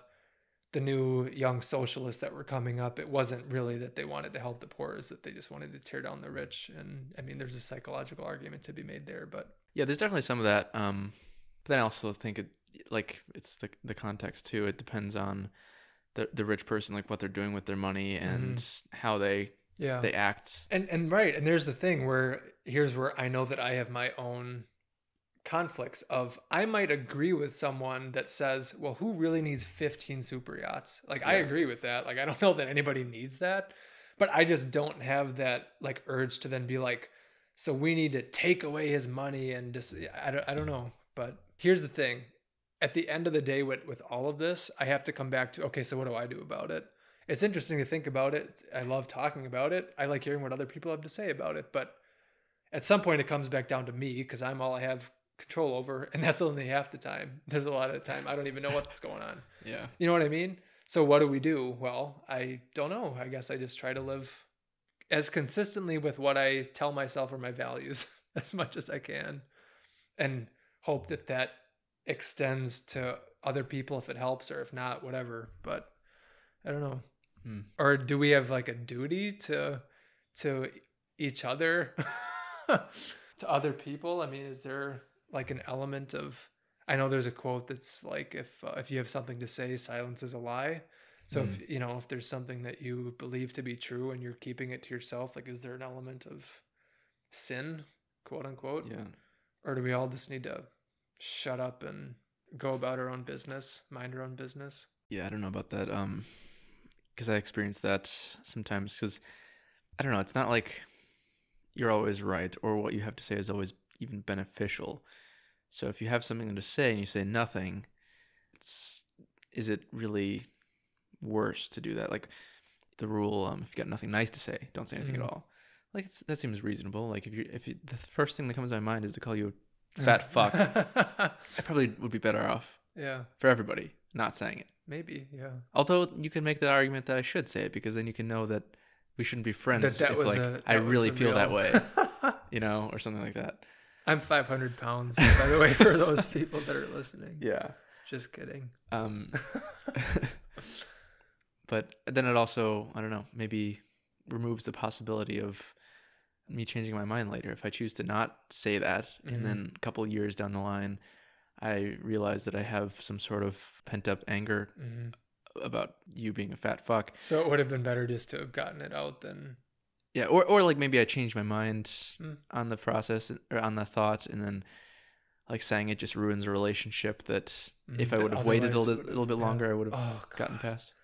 It's one of those love-hate things that I guess I more love it, like thinking back on, of just those moments in your life. It really could be any, for all we know, where it's like, oh, had I just done something just differently, or had I not said something, or had I said something, like, would the complete trajectory of your life been different just based on a moment that, I mean, sometimes you feel like you're at those crossroads moments, but other times we could face them every day, for all we know. We do, I think. Yeah. Every single social interaction, I think, is secretly a test. Yeah. Maybe even secretly to both people who are talking. But yeah. So what could I say right now that would cause you to go home and just change your whole life? That would be my challenge. No, I think about it, like, conversation. I think that is essentially like the truest art. Like if you were to have a cheat code for the universe, that's what it would essentially be, to know the right answer to any, to know the thing to say to any person. Have you heard of the concept Wu Wei? Oh, yeah, that's the Taoism. Yep, like the effortless action. Right. Yeah. Which we may have, I don't know that we've ever talked about it in a recorded way, but I think we've talked about it that, you know, I think a lot of people misread that as like inaction. Yeah. And I think that actually used to be how it was defined, but I liked that when I saw it phrased effortless action. And I think it gets to this idea that is like the master way of, it's not doing nothing. It's not necessarily doing everything, but it's the serenity prayer thing that I've told you about. It's like, it's literally the wisdom that in every given scenario of the universe, there is potentially like the best thing that you can do at any given time. And it's the knowing that in some cases it might not be doing anything. In other cases, there is a time to act, but it's not either one of those things that's important. It's knowing when and how to apply it. Yeah. And it's having that intuition to be able to just like being do it automatically. So in flow, which is what I think the Taoists were talking about, that you're just in it. So you would know.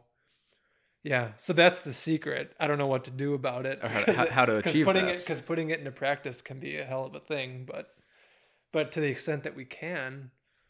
And that was what I was kind of getting at earlier too, and about the not preserving life longer than we need to, and not causing more death and destruction than we need to. It's like there are elements of the universe that just exist, and we have to take those into account.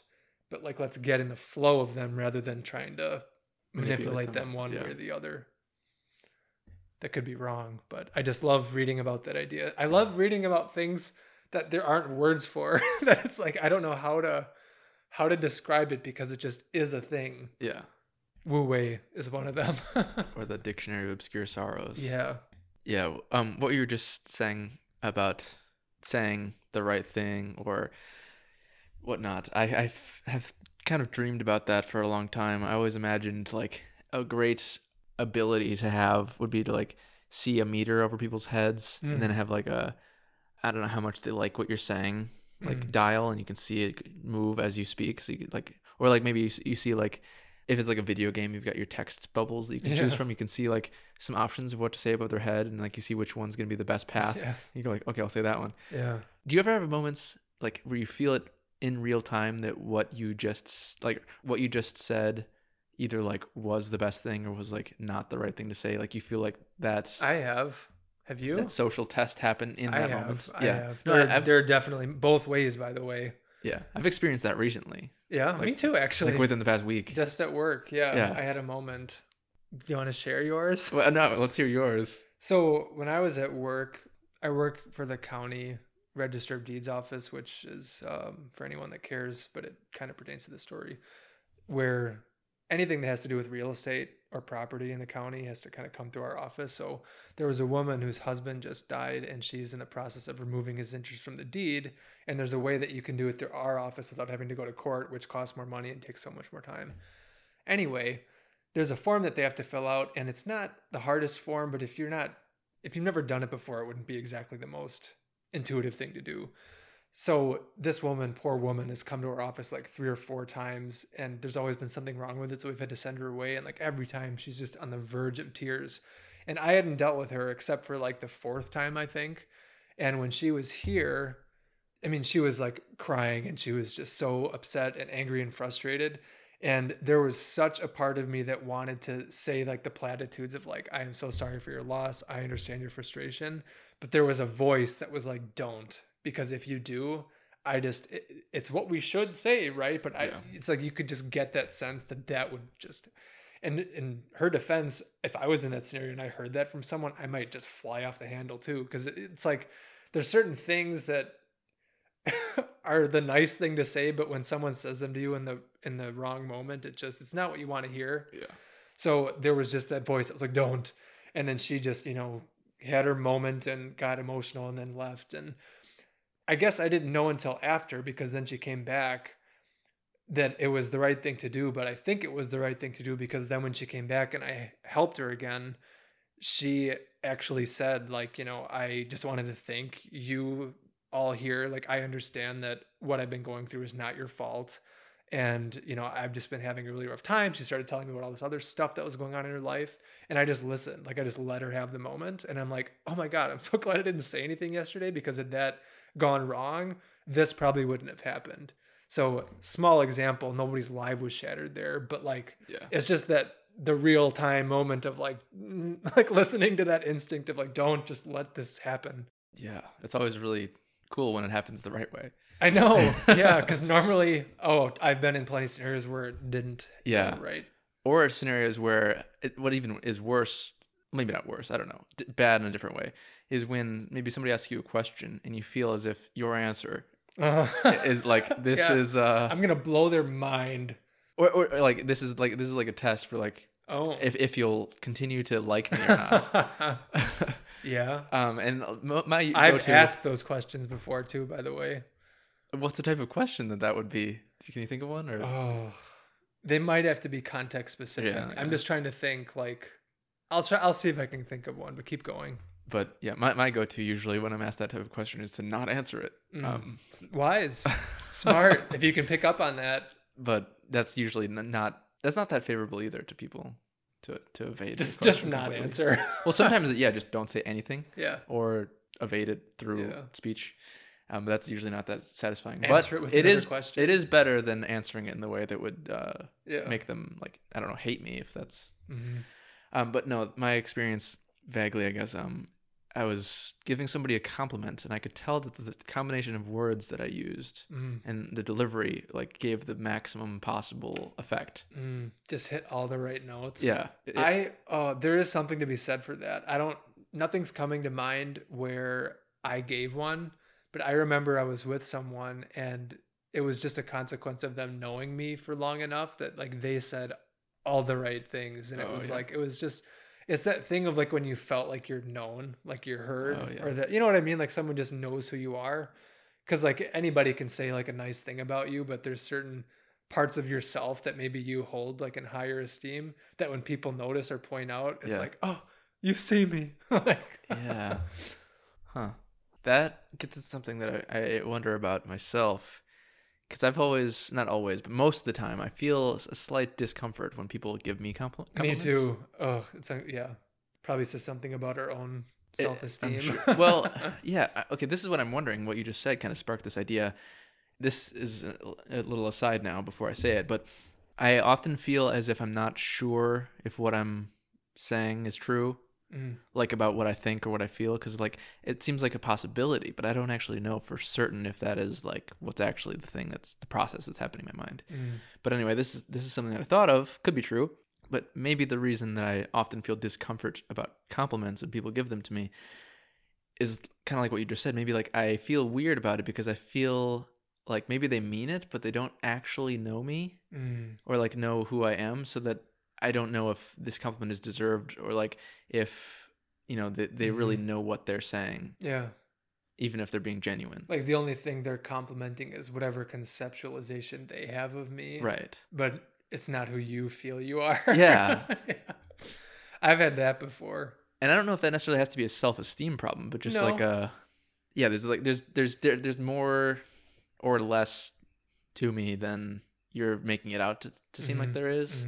Or like that you're noticing, so that... And is that because they just are, or there's a misreading between the two? Or is it just that the limitations of language don't always allow for maybe accurate conveying of information? Because I feel that all the time where I'm like, I wish that humans had some sort of extra sense where the thing that I'm feeling, I could just relay to you. Yeah. Like rather than try to like give you an impression of it, I wish that you could just feel it. Cause I don't know. I guess that's where there's value in people being good artists or good. Yeah. You can convey that through music. Like vectors of that or good carriers of that. Cause certain people can do it better than others. But it's like, I do think that sometimes when you're physically with someone, it's easier to get. I mean, maybe sometimes you don't even have to be with them, but I think it's generally easier that... Definitely. Like, you know what? That would make sense, because what just popped into my head was I was listening to someone talk about how much of our experience of life is chemical, and we don't even realize it, that like we're given off pheromones and stuff all the time, and that the emotions that we feel that we might later go... Why did I all of a sudden just get like angry or really happy? It's just because like we like picked up on some chemical that was in the air. Yeah. So that could be attributed to that too, where it's like, I might not have the words to tell someone I love them, but like I'm giving off like whatever chemical composition. Oh no, I've felt that like you act differently around people and you're not even sure why. But it's I was reading or listening to someone talk about like the animal, is it capybara? Yeah.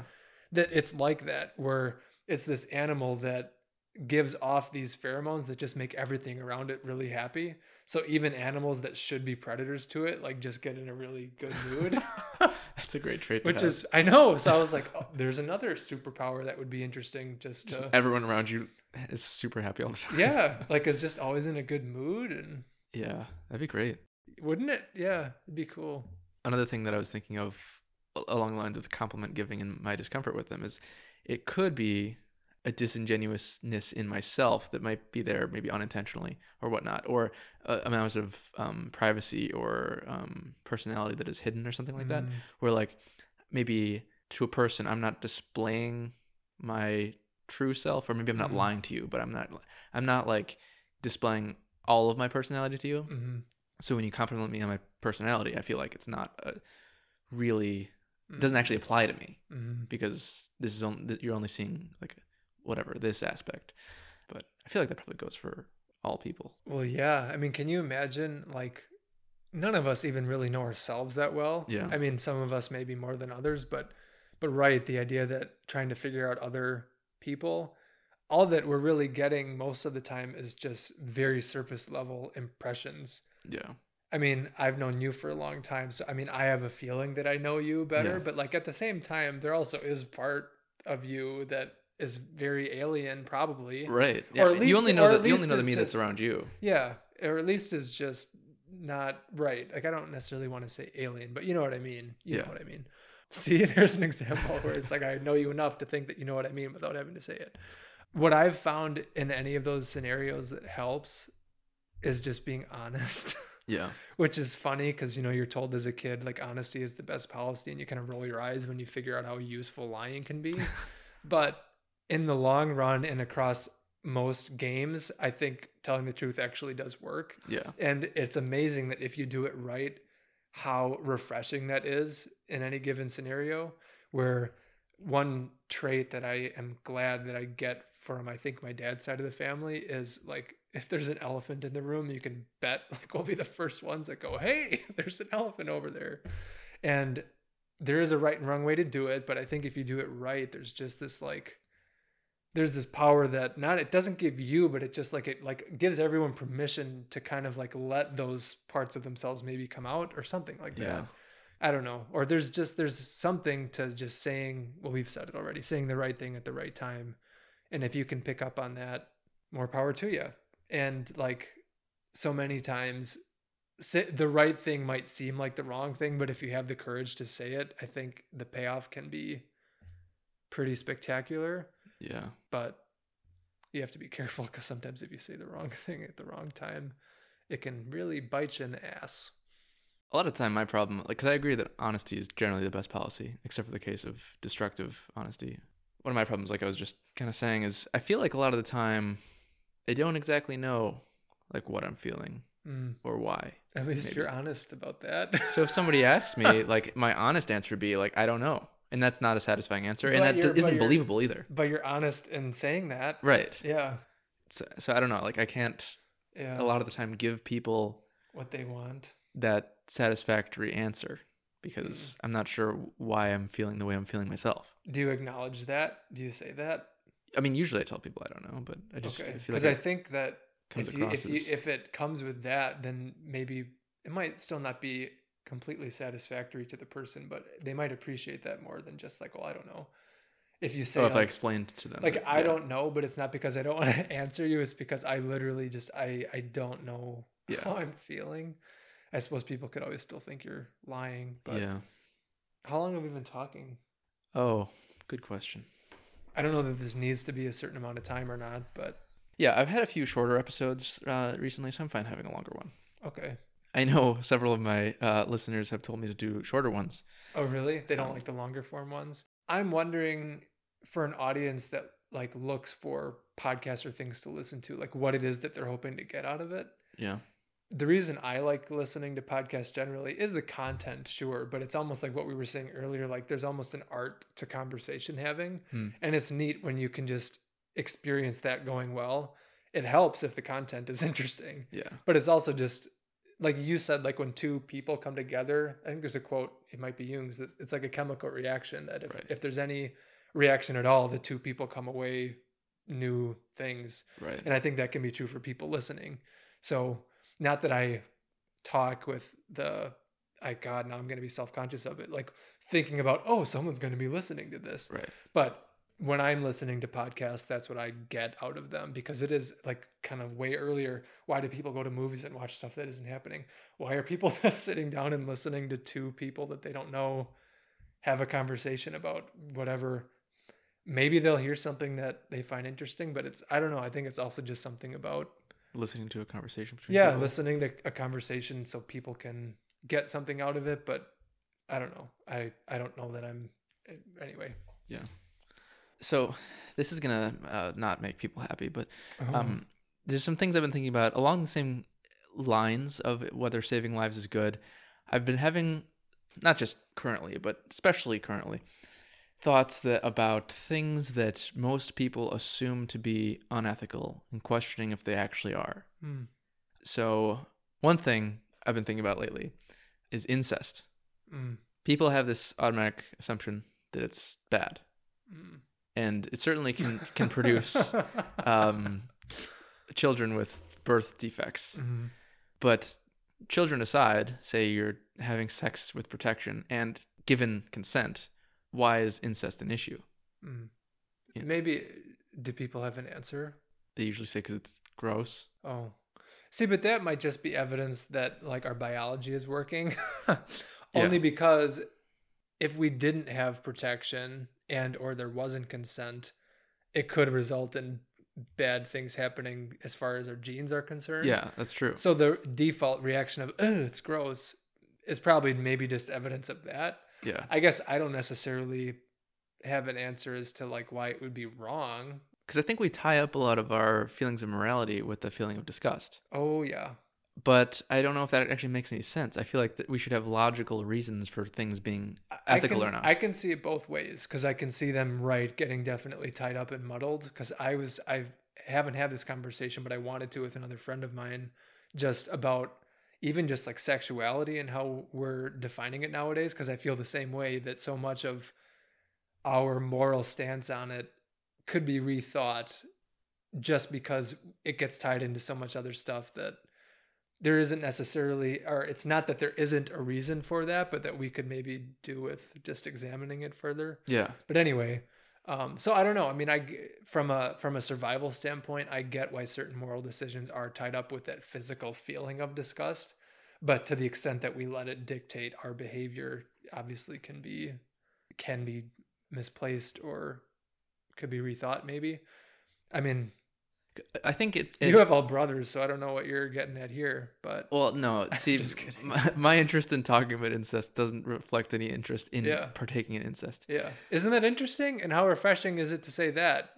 Well, Yeah. Anyway, keep going. Yeah, there's a quote by Aristotle that's something like the mark of an educated mind is being able to entertain a thought without accepting it. Which I appreciate and feel. I was going to bring that one up earlier. And this is also going to sound bad if you don't follow me through with what I'm saying here. I feel like incest can have functions the same way in terms of our moral feelings as homosexuality does. Because both cases, at least if you ask somebody years ago before majority accepts like homosexual relations, they would have a feeling of gross, like they have a feeling of disgust about it. And that's the same feeling that you would ask somebody now about incest. It's the feeling of gross. And then you ask somebody, well, why is it bad? They can't really provide any explanations except for the fact that they think it's gross, which does serve an evolutionary purpose. Because if you have, like, the majority of the population is gay, then you're not going to have very many kids, and then your population is going to die out. If the majority of your population is engaging in incest, then you're going to have a lot of birth defects, and the population is going to die out. If you remove those factors, because you can now, and you really kind of always could through, like, condoms or sterilization or whatnot, or adoption, that you can remove those evolutionary aspects of this moral thinking entirely, and then I think there's no reason left. There might not be a reason, but is there a way that we can, just by pure logical argument, override the feeling that we have with, you know what I'm saying? No, that's what I'm saying. I think we did that with homosexuality. Like, yeah, like I think people accept that and no longer think it's gross. When if you asked the average guy 100 years ago, he would probably be very disapproving of it. Maybe, yeah. I'm wondering, I mean, and I don't know, this is me just thinking out loud now, but if it isn't necessarily that people don't think it's gross anymore, but it's just that they've come to the conclusion that it's not something that they need to spend their time like condemning other people for. Sure, yeah. That it's just like, you know what? It's other people's lives and they can live theirs and I can live mine. And, you know, it's not hurting me where I live. So couldn't you say the same thing about incest? So sure. Yeah. Yeah. But that's what I mean. So it's like, I can appreciate the fact that just acknowledging that something might not be wrong might not then automatically make someone all of a sudden feel great about it. Sure. Yeah. But it doesn't mean that it's not worth examining. But it's weird because like with homosexuality, for example, like I hope that I always try to think how to start this conversation, because what I just said about people living their lives as long as it's not hurting anyone is generally how I feel about life and living and with other people. So I don't want this to sound insulting or anything, but it does like make me laugh when I just think about the fact that as humans, what we do with each other to like show affection, because it is true that biologically speaking, like the purpose of sex is to put our reproduce. dicks in other people's holes. Well, it's to reproduce, right? Yeah. I mean, that's the purpose of sex. So the fact that, to our point way earlier, I think that things get muddled is like, so I can totally understand a scenario where two people, regardless of whatever biological gender they are, have affection for each other. And maybe it's stronger because of whatever, their personalities mesh. but then that people, I think, have automatically taken that to mean that love has to involve sex. And I'm like, that to me, I've just never felt that way. Yeah. Where it's like, I might have a really strong affection for someone, but that does not automatically come with, wanting to engage with their asshole. Yes. Yeah. And it's like, I feel like that isn't necessarily something that's talked about much. Right. So I empathize with especially young people now, because there's like 1,000 different gender identities, that it's like, I think I might not agree with the iterations that that's taking, but I get it, because I think it's speaking to what like we're just saying, or what I'm just saying now, is that they have these feelings, and because we've, I don't know, told ourselves that they have to fit into this one thing, it's like, well, wait a minute, well, what if I really like Joe over here, but it doesn't mean that, you know what I'm saying? I love all penises. Yeah. Yeah. So yeah, like love and sex are disconnectable. Yes. Or I think that they are. And it's like what we were just saying earlier, acknowledging that does not all of a sudden mean that it just becomes easier. But right. Like, I don't know. I could probably get, I'll just leave it at that, because so far it sounded pretty professional or okay. Cause like there are just certain aspects of it, or like the fact of like, whether it's a gay couple or a lesbian couple, like just objectively speaking, the fact that we as humans just like bump up against each other vigorously, and then because like I guess it feels good and it releases endorphins, which it does. So like I get it, but just that, like you were saying, it doesn't mean that has to be there. Right. And that, in my opinion, it would be okay if it's not. I wonder how many same-sex couples don't more than you think have sex, because I've looked it up, because I'm like, I can't be the only one that has thought about this. And there are people that are together, they're a couple, they're married, but they don't engage, at least in certain acts, let's say. And to me, I would even wonder like what a religious person's perspective on that would be, because I am totally fine with whatever people want to do. I don't care. But I would even think from like a religious standpoint that shouldn't even be considered wrong then, especially. Yeah. I don't think it living should be with considered a wrong person anyway. of the same sex and loving them and wanting to be with them. Who cares? Yeah. So I don't know. And that's, I mean, as much as I'm sure most audience members do not agree with me that incest is okay. Is okay. That's basically the point I'm trying to make, is that like sex and morality are disconnectable as well. Can be analyzed. And and I feel like are disconnecting it from more and more things. And I feel like I haven't found a logical reason why incest would not be one of the next things. If there are two consenting, I mean, that'd be the difficult part. Like, hard to know when it's consenting, especially if it's like involving a parent. Then it's there's this power dynamic that's uncomfortable and hard to distinguish. But if it's like, I don't know, two cousins, which used to be much more common, or two siblings, still is, depending on Cersei and Jaime Lannister want to fuck each other. They'll be happy to hear what we're talking about. Yeah, you could definitely say Cersei and Jaime are not psychologically sound. Right, and that the reasons that they're doing it are, to the extent that we can determine, are not healthy. Sure. Like they're depending on each other for they're using that as something that But that type of thing exists within normal relationships. Exactly. Yes. Exactly. So right. So they are consenting adults. So like if you watch Game of Thrones and you think them having sex is gross, why? I mean, they have kids that are literally not literally monsters, but monster humans. One of them is. Yeah, one of them is. The other two turned out. The other two were great, actually. So.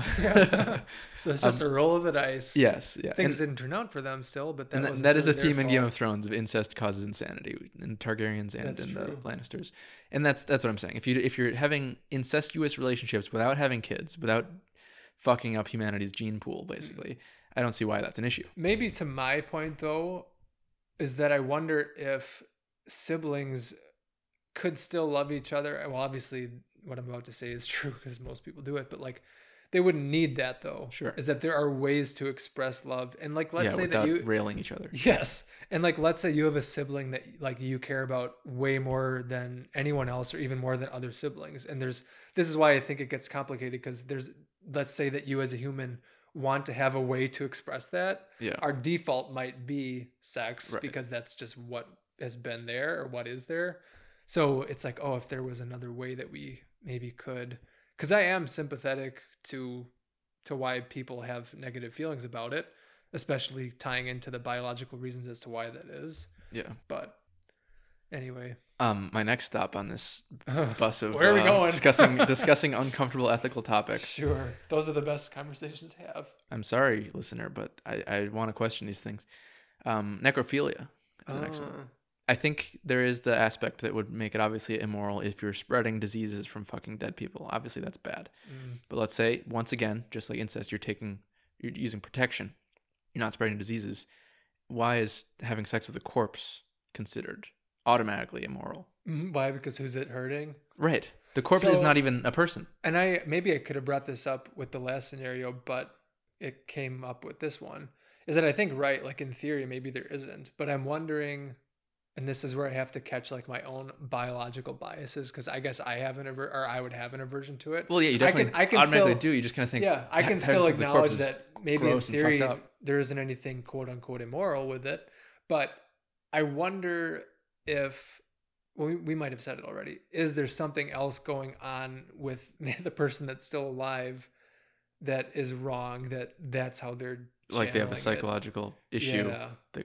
So like would allowing for that to be moral and letting people do that be a bad thing for society? Be a bad thing if it's coming at the price of them not dealing with something else that's being ignored or not. You know what I'm saying? Sure. Yeah. So, it could be an unhealthy way to. Hypothetically, we're just speaking hypothetically here. If they literally were just born with a desire to have sex with dead people, would it be better to set up an avenue for them to do that safely than have them try to create dead people? Well, right. To seek that out in other ways where, or like, I think I might have brought this up to you before in a conversation. Like one of my favorite interviews with serial killers was one with Jeffrey Dahmer.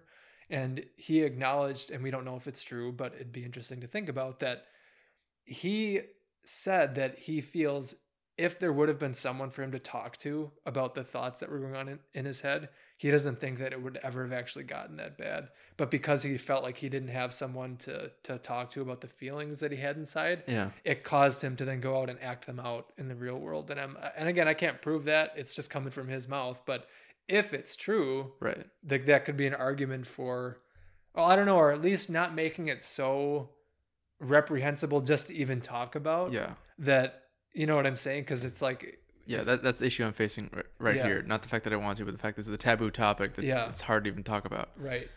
To be sure, I share your, I'm sure, same revulsion to the idea of having sex with a corpse. I'm just wondering why that would go hand in hand with morality, and I don't think it should. If you ever die, or let's say you become famous. Yeah.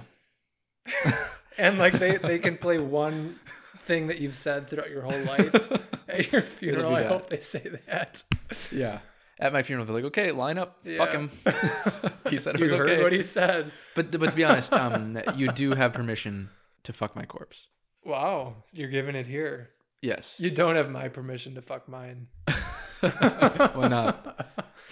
I don't know, but I think I'll probably have other arrangements made. Oh yeah, that's true. You'll have to like steal it or something, because I'm sure it won't just be available. Although, maybe by then it will be. Who knows? Maybe I could schedule it as like an art piece.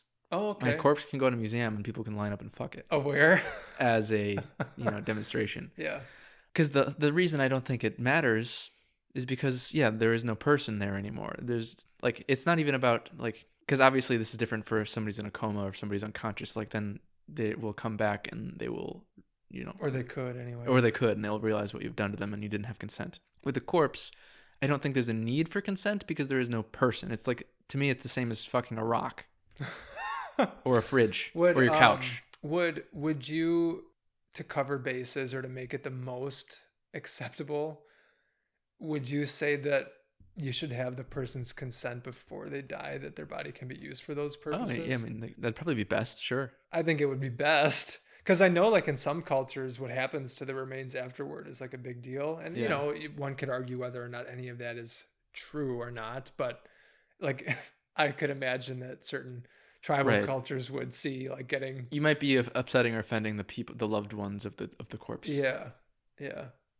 Are there any other taboo subjects that you're thinking about besides incest and necrophilia, and whether or not people should be saved. Oh yeah, No, it's just those three. those are pretty good ones Mostly. though. But to prevent anyone from thinking, well, what about bestiality? That I do feel is firmly unethical, because you cannot, even if your dog does want to fuck you, you can't confirm that it wants to fuck you. Like you don't have vocal consent, and that is a living thing that will experience it, unlike a corpse. So no, I'm. So you draw the line there. Yes. Well, unless it's a dead animal. I mean, then that's necrophilia again. Oh God. Here's the thing that I appreciate about this, though, and we've kind of already said it, is that I wish more people would at least be open to having the conversation. Right. Even if someone's opinion was no, not under any circumstance. People automatically write it off without willing to broach the subject. Yeah, like, or they'll just say like, you need to leave, or, you know. What makes me sad about that too is that, I guess I can't assume this of everyone else, but we all kind of have thoughts, at least, that border on those things all the time, right? I would think, unless maybe we're just unique there. Maybe we are. Yeah, we just have fucked up thoughts. Maybe. But isn't it better, or I don't know, I would think it would be better to at least have the opportunity or the space to just talk about it. Because I think we've talked about this before with whatever, but if you repress something that does not make it better. Yeah. Whatever it is, I don't care. Like just telling someone, nope, you can't talk about it. Just lock it away and don't ever think about it again. Well, guess what? That means that's all that they're probably going to be thinking about. And they'll do it in a way that's probably more dangerous than if you would have had the conversation. Yeah. I was thinking about this subject in terms of like an extension of our last podcast episode, because we talked about that, like the repression breeds obsession kind of thing. Because if you make an idea so taboo, then the people who are interested in it through unluck, I guess, if you just happen to be born wanting to fuck your sister, or a corpse, or whatever, a dead animal, whatever it is, and society tells you that's like not even thinkable, you're probably not, it's not going to help you. You're probably going to be worse off than you would if society allowed you to at least comfortably and safely express your desire to do it. Yes. Yeah. So then I wonder, I've talked about this last time too, but I still wonder the same kind of idea. If you had like a facility where people who sign up can send their bodies, like donating to science, except donating to lust, I guess, where you can sign up, send your body after you're dead for a few days before it like decomposes too badly, people can fuck it, or after it decomposes, if that's what people are into. Would that be better or worse for society? Because on one hand, you could say better, because now all the people who have this repressed inclination to fuck people can act out on it in a way that doesn't harm anyone, because otherwise they might be inclined to create corpses in order to fuck corpses. Right. And that's where like Jeffrey Dahmer specifically came to mind. Yeah. Then on the other hand, someone might say, well, if you do that, you're actually kind of encouraging that, and you might prompt more people to want to fuck corpses than would have initially existed. And that might be true too. But here's the other thing, and I said it before, is that's why I wonder with any of these, maybe it's both. Is there something else going on? Because like, let's say all of a sudden a lot of people are like, everybody signs up. I might want to give that a try. What's that saying about us that we're interested in that? Maybe it is worth exploring. I don't know if it means that should be how we're exploring it, but it actually wouldn't surprise me if people did sign up with that, considering how much in Western culture we try to avoid death at all costs. Yeah. That if we finally allow... Yeah, there might be an influx afterward. Yeah, I think people would be, I don't know, even subconsciously relieved that like there is an acknowledgement of death, and that it doesn't have to be something that is only avoided and only ever like never thought upon, or you know what I'm saying? So that is something I wish that we had more of in our society, was not this. I mean, don't get me wrong, there's something to be said for celebrating youth and vitality and all that, but when it comes at the expense of like trying to ignore and pretending that death does not exist, well, we see what kind of crap that can cause. I think talking about necrophilia is probably one of the most taboo topics, because it deals with like the two most repressed things in society, is sex and death. Yes. And that's like, I think that's extremely fucked up. Like, I feel like it would probably be a better thing for that, what I just described, to exist, because then you would move away from a society that is focused on forgetting about death and making sure sex isn't discussed. Like, well, there's this weird duality with how sex is discussed. Like, it's like advertised and exploited and displayed at the same time. It's like, and death can be don't too, talk about right? It. Because like, I mean, we have movies and things that are just over the top gory. Yeah. And we have all these, every like half the TV shows that exist are like, crime scene investigation shows. Yeah. And then like basically 3/4 of all video games, the main like gameplay loop is just murder. Yes. I'd love to know the percentage of that, by the way. Yeah, it's a lot. Most games, what you do is just kill things. Yeah. Perhaps not humans, but you're still killing stuff. So I think maybe people be fucking corpses more than they currently are. I mean, I'm sure they would, because most people probably aren't doing it even if they want to. But I think at the same time, you would remove these like mental roadblocks in people's minds about things they can and can't. And that's what I wonder, is that like maybe we'd go through a period where people would, but then maybe my hope, if I have a hope of a scenario like that, would be that maybe we would then circle around to a place where we're not anymore, but that we would have gone through some sort of like bottleneck period where it's like, okay, we can all acknowledge here are dead bodies. We have these feelings about death and sex, and hey, look, sometimes they converge. Yeah. But now we don't have to be so right. Tiptoe around everything. We don't have to. I think about this in the same way, basically, that I think about prostitution and drugs, because both those things, at least in America, everywhere except for like Las Vegas, are illegal. And I think that creates an unhealthy market and psychology around them, where they're like more alluring because of the fact they're illegal, more dangerous because of the fact that they're not supervised or regulated or anything like that. And then I think it seems maybe plausible that if you just kind of did a wide legalization of drugs, that you might have an influx of people doing them because now there's no legal ramifications. But I think over time, at least this is what happened in Portugal, it's been very effective so far. They basically legalized all drugs, and now their addiction numbers are way down. Yeah. And then I think the same thing with like prostitution. If you made it legal, maybe like a lot more people would engage in it because they don't have to fear anything. And then I think over time it would subside. And after that subsiding, it would be much more healthy than it ever was because there's no like taboo culture. Yeah, I know. I mean, I again, the wise can't see all ends. My immediate thinking about it right now is that I would prefer to live in a society like that or in a world like that. I think what we're seeing, I guess, the one that we're living in now, so that's what we have to compare it to. But if we did that, I still wouldn't fault people for thinking that those things were wrong, but I'd prefer them to come to the conclusion that they're wrong, having access to them versus just telling them that they're wrong, if that makes sense. So it's like practical experience versus dogma. I feel the same way about religion too.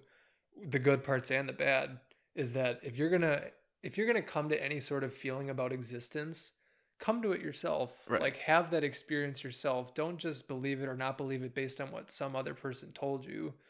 Yeah. You go out and find that out. That's just where I come from. So I guess it ties into that. I have something to say on that too, but I did just think of one more taboo ethical issue. And once again, with the other things that I'm talking about, most people, you have a gut reaction that kind of rules your thoughts on its morality. At least in my experience, the people that I talk to, that's how it goes. It's gross. It's bad. It's bad. Why is it bad? It's bad. Like that's the conversation. Is cannibalism. Once again, aside from the possibility of spreading disease, so like proper preparation and all that, and aside from the fact that I'm not saying killing people is okay. But once they're dead. But what is the problem with eating a person after they've died through other means that weren't you're doing, Especially considering how much waste we cause with our deaths. Yeah. These cemeteries that are just filled with land that could have been put to other uses. Well, and people's like tissue that could have been too. Yeah. One way or the other. I mean, in this case, cannibalism would be eating it, but even fed to other animals could be. Right, sure. I think my caveat would be the same thing as the other one, where the best case scenario would be to get the person's permission that was okay. Yeah. Only because for the same reasons, just that if they or their family or their culture would see it as disrespectful or would cause, if not harm, like some sort of negative emotional feeling, that it would be best if it would be agreed upon beforehand. But yeah, I mean, there's another one where, strictly speaking, once the person has died, it's just tissue that's there that will decay and return to the earth anyway. Right. Yeah, the consent before you die, that would be effective, and at least should be, in helping not cause problems with the people who are still alive. Because I feel like if I sign up to be eaten after I die, I don't think my mom has any right to be upset. about the person eating. Like maybe she can be upset that it's happening, but I don't think she should feel like angry towards the person who ate me, because like I signed up for it. Like, interesting. It's my choice, not my mom's choice. And here's a good example of maybe what we've been talking about. It's almost not my choice, but... where like the logic of that makes sense to me, but there's still like an emotional part where like, oh, I would totally understand a mom still being mad about that. One thing I wonder if people are hesitant towards all of this is because if they like, I'm trying to think how to present this. If we start making certain things like that legal, like where then do we draw the line? Like if it, then does it lead to somewhere else that, oh, all of a sudden then this is okay. And then we can just go around killing people or, and I'm not saying that would happen, but I just wonder if subconsciously, or put it this way, if people have other desires that maybe are labeled as evil or darker, and that if we start eliminating some of those boundaries, if they're almost even subconsciously scared that they might start acting them out. But I guess that's the one worry is that you would create more behavior that you don't want to have. Although if the behavior itself isn't unethical, then why does it matter if more people do it? There's a question to be had. Like if you come to the conclusion that having sex with a corpse or eating a human after they're dead is not ethically wrong, then why does it matter if more people are doing that? But then I think the line that stops the slippery slope from getting out of hand is the consent thing. Like there's a clear demarcation between eating somebody's dead body and killing them for their dead body to then eat. Yeah, because in the one case, they're not going to say, "Yeah, kill me." What if they did? Even if they did, I don't know if you can trust them. See, that's where it gets kind of murky. I feel like you'd have to ask them repeatedly for like 2 years to make sure that they're not just going through a phase of like suicidal tendency. And then I think you could say the same thing about like somebody who signs up to be eaten after they're dead. But I don't think that matters as much if they were just going through a phase, because they're fucking dead. Who cares? Like, I mean, they can't care. They literally cannot care what happens to their body. Somebody else could care. As far as we know, yeah. I mean, I don't know. Is it even that big of a deal if you have a soul and you watch from the heavens as somebody fucks your corpse? Do you care? Like, I don't know. I don't see how you would, unless you if you gave your permission. No, unless the thought is that like you still feel, you're still inhabiting and experiencing from your body even after death. Like, unless that's the case, then I don't see why it matters. I don't know if this is quite within the same vein, but it just occurred to me that, when bodies are decomposing, they're being eaten by creatures. Yeah, lots of bacteria. Yeah. The ones that live inside you start to eat you. So that reminds me of Midnight Mass when they were talking about what happens when you die. Oh, yeah. Midnight Mass is a good show that we both just watched recently. I just rewatched it, so it's fresh on you rewatched it again? Yeah. Yeah, it was very good. I already talked to you about that. But, well, I think maybe we end the podcast soon. But, yes. Are there any other last things? I do have one more topic I want to talk about. It might take another 10 minutes or so. Okay. It's not that related, but there were a few moments in the conversation where I wanted to bring it up. But now I'll bring it up.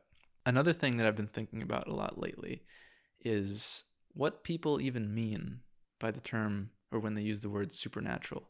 And how I feel like it doesn't actually mean anything. Like it doesn't refer to anything real. My understanding of it, but might not be how other people use it, is it could just be synonymous with unknown. Yeah. It makes sense. But then when I think about that, it's like, if it's just unknown, then literally everyone believes in the supernatural, It doesn't mean much to if that is the definition. Because saying like, I wonder if it's a way, and I don't know, but if it's a way for people to distinguish, how would you say it? There's a concept, or there are concepts within different cultures that there are different realms of reality. Yeah. So is it a way to differentiate them? And the way that maybe we're thinking of it is that if all of those things are real, even if they're in separate realms, right, it's not really supernatural because it's still part of the big picture. That's the way I'm Whereas thinking of they it. maybe just see it as it's separate than the one maybe that we're in, so they want to call it a different name, maybe. Yeah, like that sounds reasonable too. Like if you think there's a realm where the ghosts live, or where the spirit ancestors live, you could call that supernatural. But if it exists and if it works along predictable rules, which it must if you claim to know that it exists, and I'm even thinking even if something seems unpredictable to us, we might have talked about this before or tried, because here's another concept where words fail me. I almost don't know that there's any such thing as like complete chaos or unpredictability, just because what would that even mean? If there was such a thing that was completely unpredictable, you couldn't even know that it existed, because like there would be no way to verify its existence, because it would never appear the same way twice. Yeah. Or even if it only ever popped up once, like there was still that thing though. Yeah. So, you know what I mean? So I'm trying to think how I'm not putting it quite right the way that I think you know what I mean. But, yeah, I think I do. Okay. But yeah, like basically if there's an alternate dimension or another world where the fairies live, if that's what you believe, I don't see why you would consider that as being supernatural, because surely it still exists within this universe. Or even if there's a universe beyond, it still is following rules of nature. It's still the realm of something that we can experience. Yeah. So I think maybe like with us, we maybe just see things more holistically and include that all in our idea of what the universe is. Whereas it maybe, I mean, it might not be, but maybe to give the benefit of the doubt, it is just like a difference in terminology for, I don't know, a way that they see things. Yeah. If that makes sense. Because like I get why people call things different names, but in my view of whatever reality is, I see it as sort of all encompassing. Like I want to try to fit everything into one picture if I can. Yeah. Are there different complexities depending on which, maybe there's different layers, maybe there's different parts? Sure. But it's all kind of got to fit together somehow. Because it's all following some rules. Because let's say I die and then go there. Well, that's a process, and they're then connected. That, that we feel. You're not leaving nature behind. You're still in it. It's just going to a different, theoretically, a different part, or like a different dimension, or a different something, different state of being, whatever that is. Kind of like with, I mean, it's not exactly the same because it's all physical, but like using the metaphor of like water being in different states. Like it's always water. Yeah. It doesn't become supernatural as soon as it becomes vapor. It's different and it operates, you know what I'm saying? Like it has different laws. Yeah. So I don't know. And then like even in the case of God, who I guess people would think of as like a supernatural entity. Well, that would be gets complicated. Well, and I think if God did exist, God would be the most natural entity. Mm-hmm. God would, like it is. That's why my personal, I get this is not everyone. My definition of God almost is nature. Like is like it would have to be like it's the totality of nature. And then in my INFP idealistic sense, I see everything as sort of a piece of God. So like you're a piece, I'm a piece. Right. The table is even, and it's pantheistic. That would be it. It's just that it's all part of it, just in different forms and manifestations. I suppose where the question would be is there some sort of super consciousness that is aware of all of it at once? Oh yeah. There, I have no idea. I couldn't tell you. Maybe. And then if there is, it's still within the domain of what is natural. Yeah. So I don't think there's any getting around that. Yeah. I mean, I get if it's, somebody wants to use it as different layers of reality, but then they should, well, not that they would even know, but then it would be nice if you ever have a conversation with someone to like maybe just bring that up, like, or ask that question of like, is this how you mean it? Yeah. When I talk about this with people who do believe the things, it feels like we're speaking different languages, because usually it's like they're like, no, you're not even allowing yourself to think about the possibilities of like what I mean. It's like, well, tell me what you do mean, and it just and that I think, I can't say for sure, but it's in some sense it's just people talking past each other, and it's not you talking past them. It's just that because this happens a lot too. I think we said it before, of just the message isn't clicking. Yeah. So it's like, I might be saying something, and for whatever reason, it might not even be your fault. It might be, but it isn't connecting with them. Like you haven't unlocked the magic sequence of words, the right words to get the thing that you're trying to say. Or, because I've encountered this too, it is that cognitive dissonance thing where someone might hear the words you're saying and like deep down maybe know what you're saying, but has built their identity on the fact of them ignoring or not taking into account what you're saying. Yeah. So instead of integrating it, they have to expel it, because if they did integrate it, that might mean that some really important part of their personality would dissolve. Right. So I think that happens a lot. And I get it, but I still don't think it's necessarily the best thing a person should be doing for themselves or can be doing for themselves. Because wouldn't it, I don't know, and this is just me, but wouldn't, as a human that's experiencing whatever this thing is that's existence, wouldn't you want to create a picture that is the most all encompassing and in that sense the most accurate, like wouldn't you want to be able to take as much into account as you could, if that makes sense? Like if you live your life and you really believe that there's this one piece that is just absolutely true, but it's at odds with like 20 other things in that picture. Yeah. Wouldn't you, I know I can only speak for myself. I would want to say, maybe there's something here I need to recalibrate, because if I'm wanting to believe this is true, but there's all this other data or there's all this other input that's coming in that suggests that maybe I'm wrong here. Like, wouldn't you want to have a picture that encompasses everything? Like, that's just how I'm built, I guess. Obviously, from what we've seen, brains don't actually work this way, but it seems like it would be easier because like you've got this concept, this idea, like God is usually what it is in my experience, that causes so many other contradictions and problems that like you would think there's more problems this idea is causing. Mm-hmm. And if you just realize, then you have to think like all these people, these scientists, all these people, like these findings, they're all lies or traps laid by Satan or whatever it is. Mm-hmm. All these things are false, just so you can secure this one idea. Mm-hmm. It seems like it would be easier just to accept the other way around. Which is funny to me too, only because, and I can only speak for myself, that doesn't, I think maybe this is where people get hung up. That doesn't mean that you have to get rid of the idea of God as a whole. It just might mean that your idea of God has to evolve, right. has to change. Yeah. You have to think about it differently. You have to abandon your young earth hypothesis. Which maybe would be like good news if you presented it the right way for some people, because I think where many get hung up with God is because they're limiting it. They're limiting him, even using that language. They're limiting that idea of what God can be. Because if it's true that people believe that God is this all-powerful, all-present, that's great. But then you have to have responsibility for what that means and for what that also means in the context of what else we observe about this reality that we're in. So I get why people come up with the stories and the ideas about life that they do, because it serves them somewhere.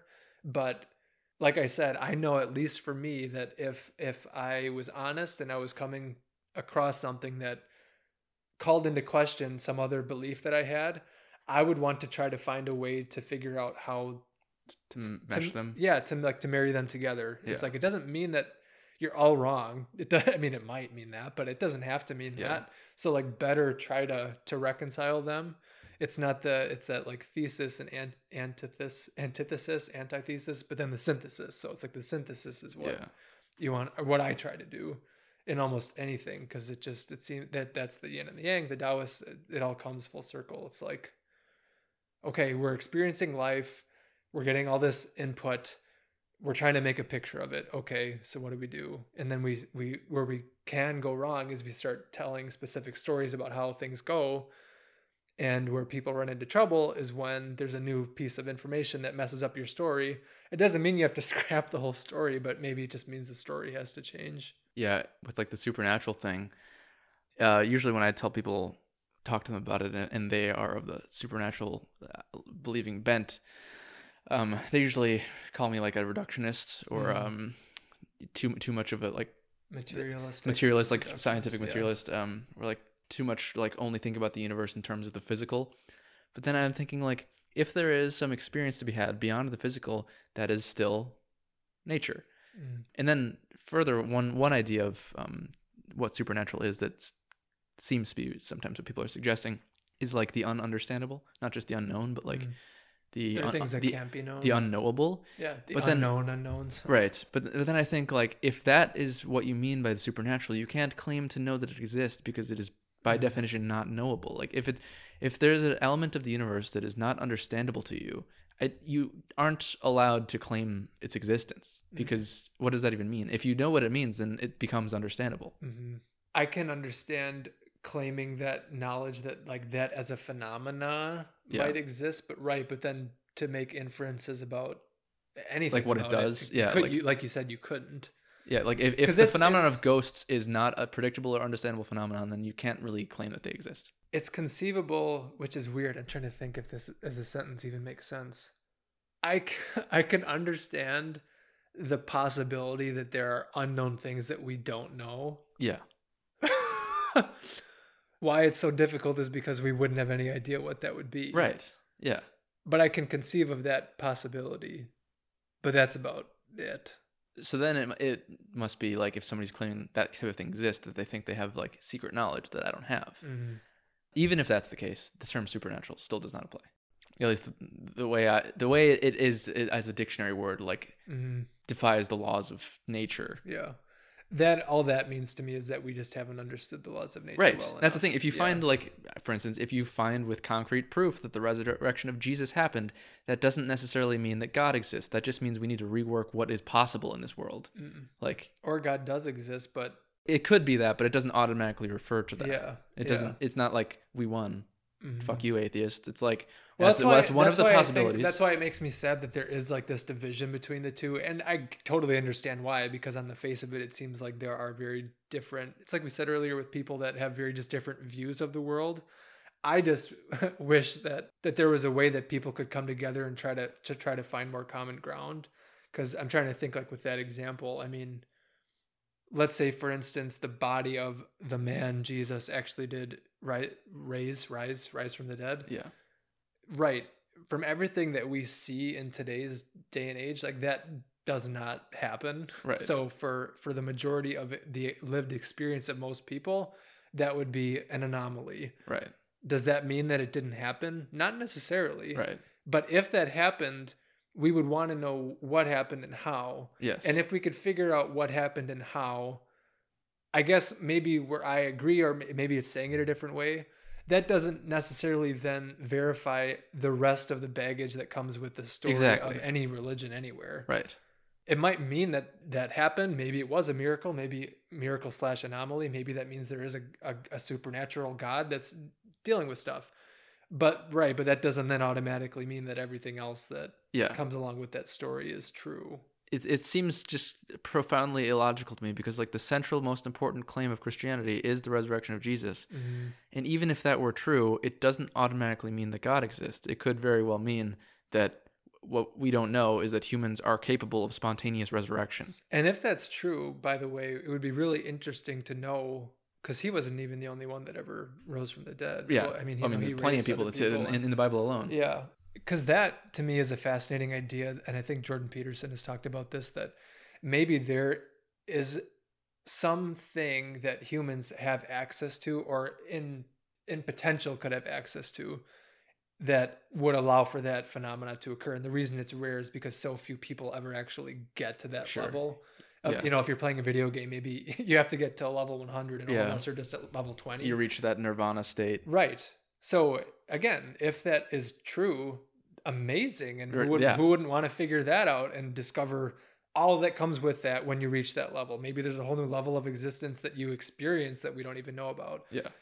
Cool. I think anybody, regardless of whether you're religious or not, would be open to that. But it's until we investigate that further, let's just be cautious about what it is that we're saying that means. Yeah. You know, especially if it's justifying forcing certain beliefs on people that, you know, because I get that way. Even if there was a completely benign religion that really only caused good things, I would still disagree with it if it was forced on people. Yeah. Like that, there's that in my hierarchy of values is just, that's where it's at. It's like, I don't think people should be coerced or be made to follow or believe anything that they don't choose themselves. You were talking about that a little bit earlier, like 20 minutes ago, how people should ideally choose for themselves how they react to things and what they think is good. But then I wonder, is that even a doable task? Like, do people, even in ideal conditions, are they capable of coming to their own conclusions? Or are we caught in too much of a spider web between all human interaction that every single thought you have is, you could say, it's influenced by every other thought everybody else has, so that you don't really have any thoughts that you could really call your own. Your opinion of something can't ever, I mean, hypothetically, possibly can't ever be called something that you have sole ownership over. And whether these influences are like direct and seen, like your friends are telling you a thing is great, so you think it's great, or unseen influences just that you absorb from the culture you live in, and all of the interactions you have on a daily basis, your thoughts that you think you create yourself are not really created by you. And that could very well be, and just like anything else, this could all be a simulation for all I know, or just a dream. So I guess it's just operating as best as I can, which doesn't answer the question. Yeah. But it's usually one of the things that people who delve deeply into the world of meditation or psychedelics find, is that there is no thing as you. It does not exist. I think there is and there isn't, which is what's complicated. Yeah. Because I agree. And I mean, the deeper you go into meditating, you do lose that sense of yourself, but at the same time, we have an experience of it. Yeah. And that's not to say that just because you have an experience of it, that means that it's necessarily real. Although what is any of life except experiencing it, even as logical, even as reasonable as you can get, you're still arriving at it by some experiential way.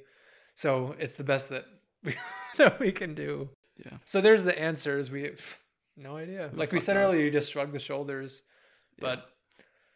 But I think we said it in one of our previous conversations, is that as weird as it is, it seems like you can decide what to do with that information. So you can either cause that, or that can either cause you to despair, or you can look at it as like, wow, what a laugh. Like what a weird scenario. So tragedy versus comedy, I guess I try to look at it as a comedy, and it seemed to have served me well so far. Yeah. What you're saying just there reminded me of calculus.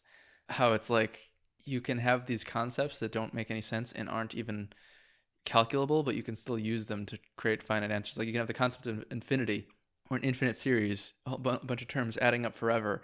And despite the fact that they add up forever, you can still find whether they converge onto a finite number or not. So it's like you can have these ideas that you don't know the answer to, but you can still act upon them. And somehow that makes sense. Mm-hmm. Works for me. Well, thank you for listening to this episode of the podcast. You have any parting words? No, thank you. I mean, I don't know if it would be better saved till after it stopped recording, but speaking to earlier about not being able to convey emotion accurately, I very much appreciate these. So thank you.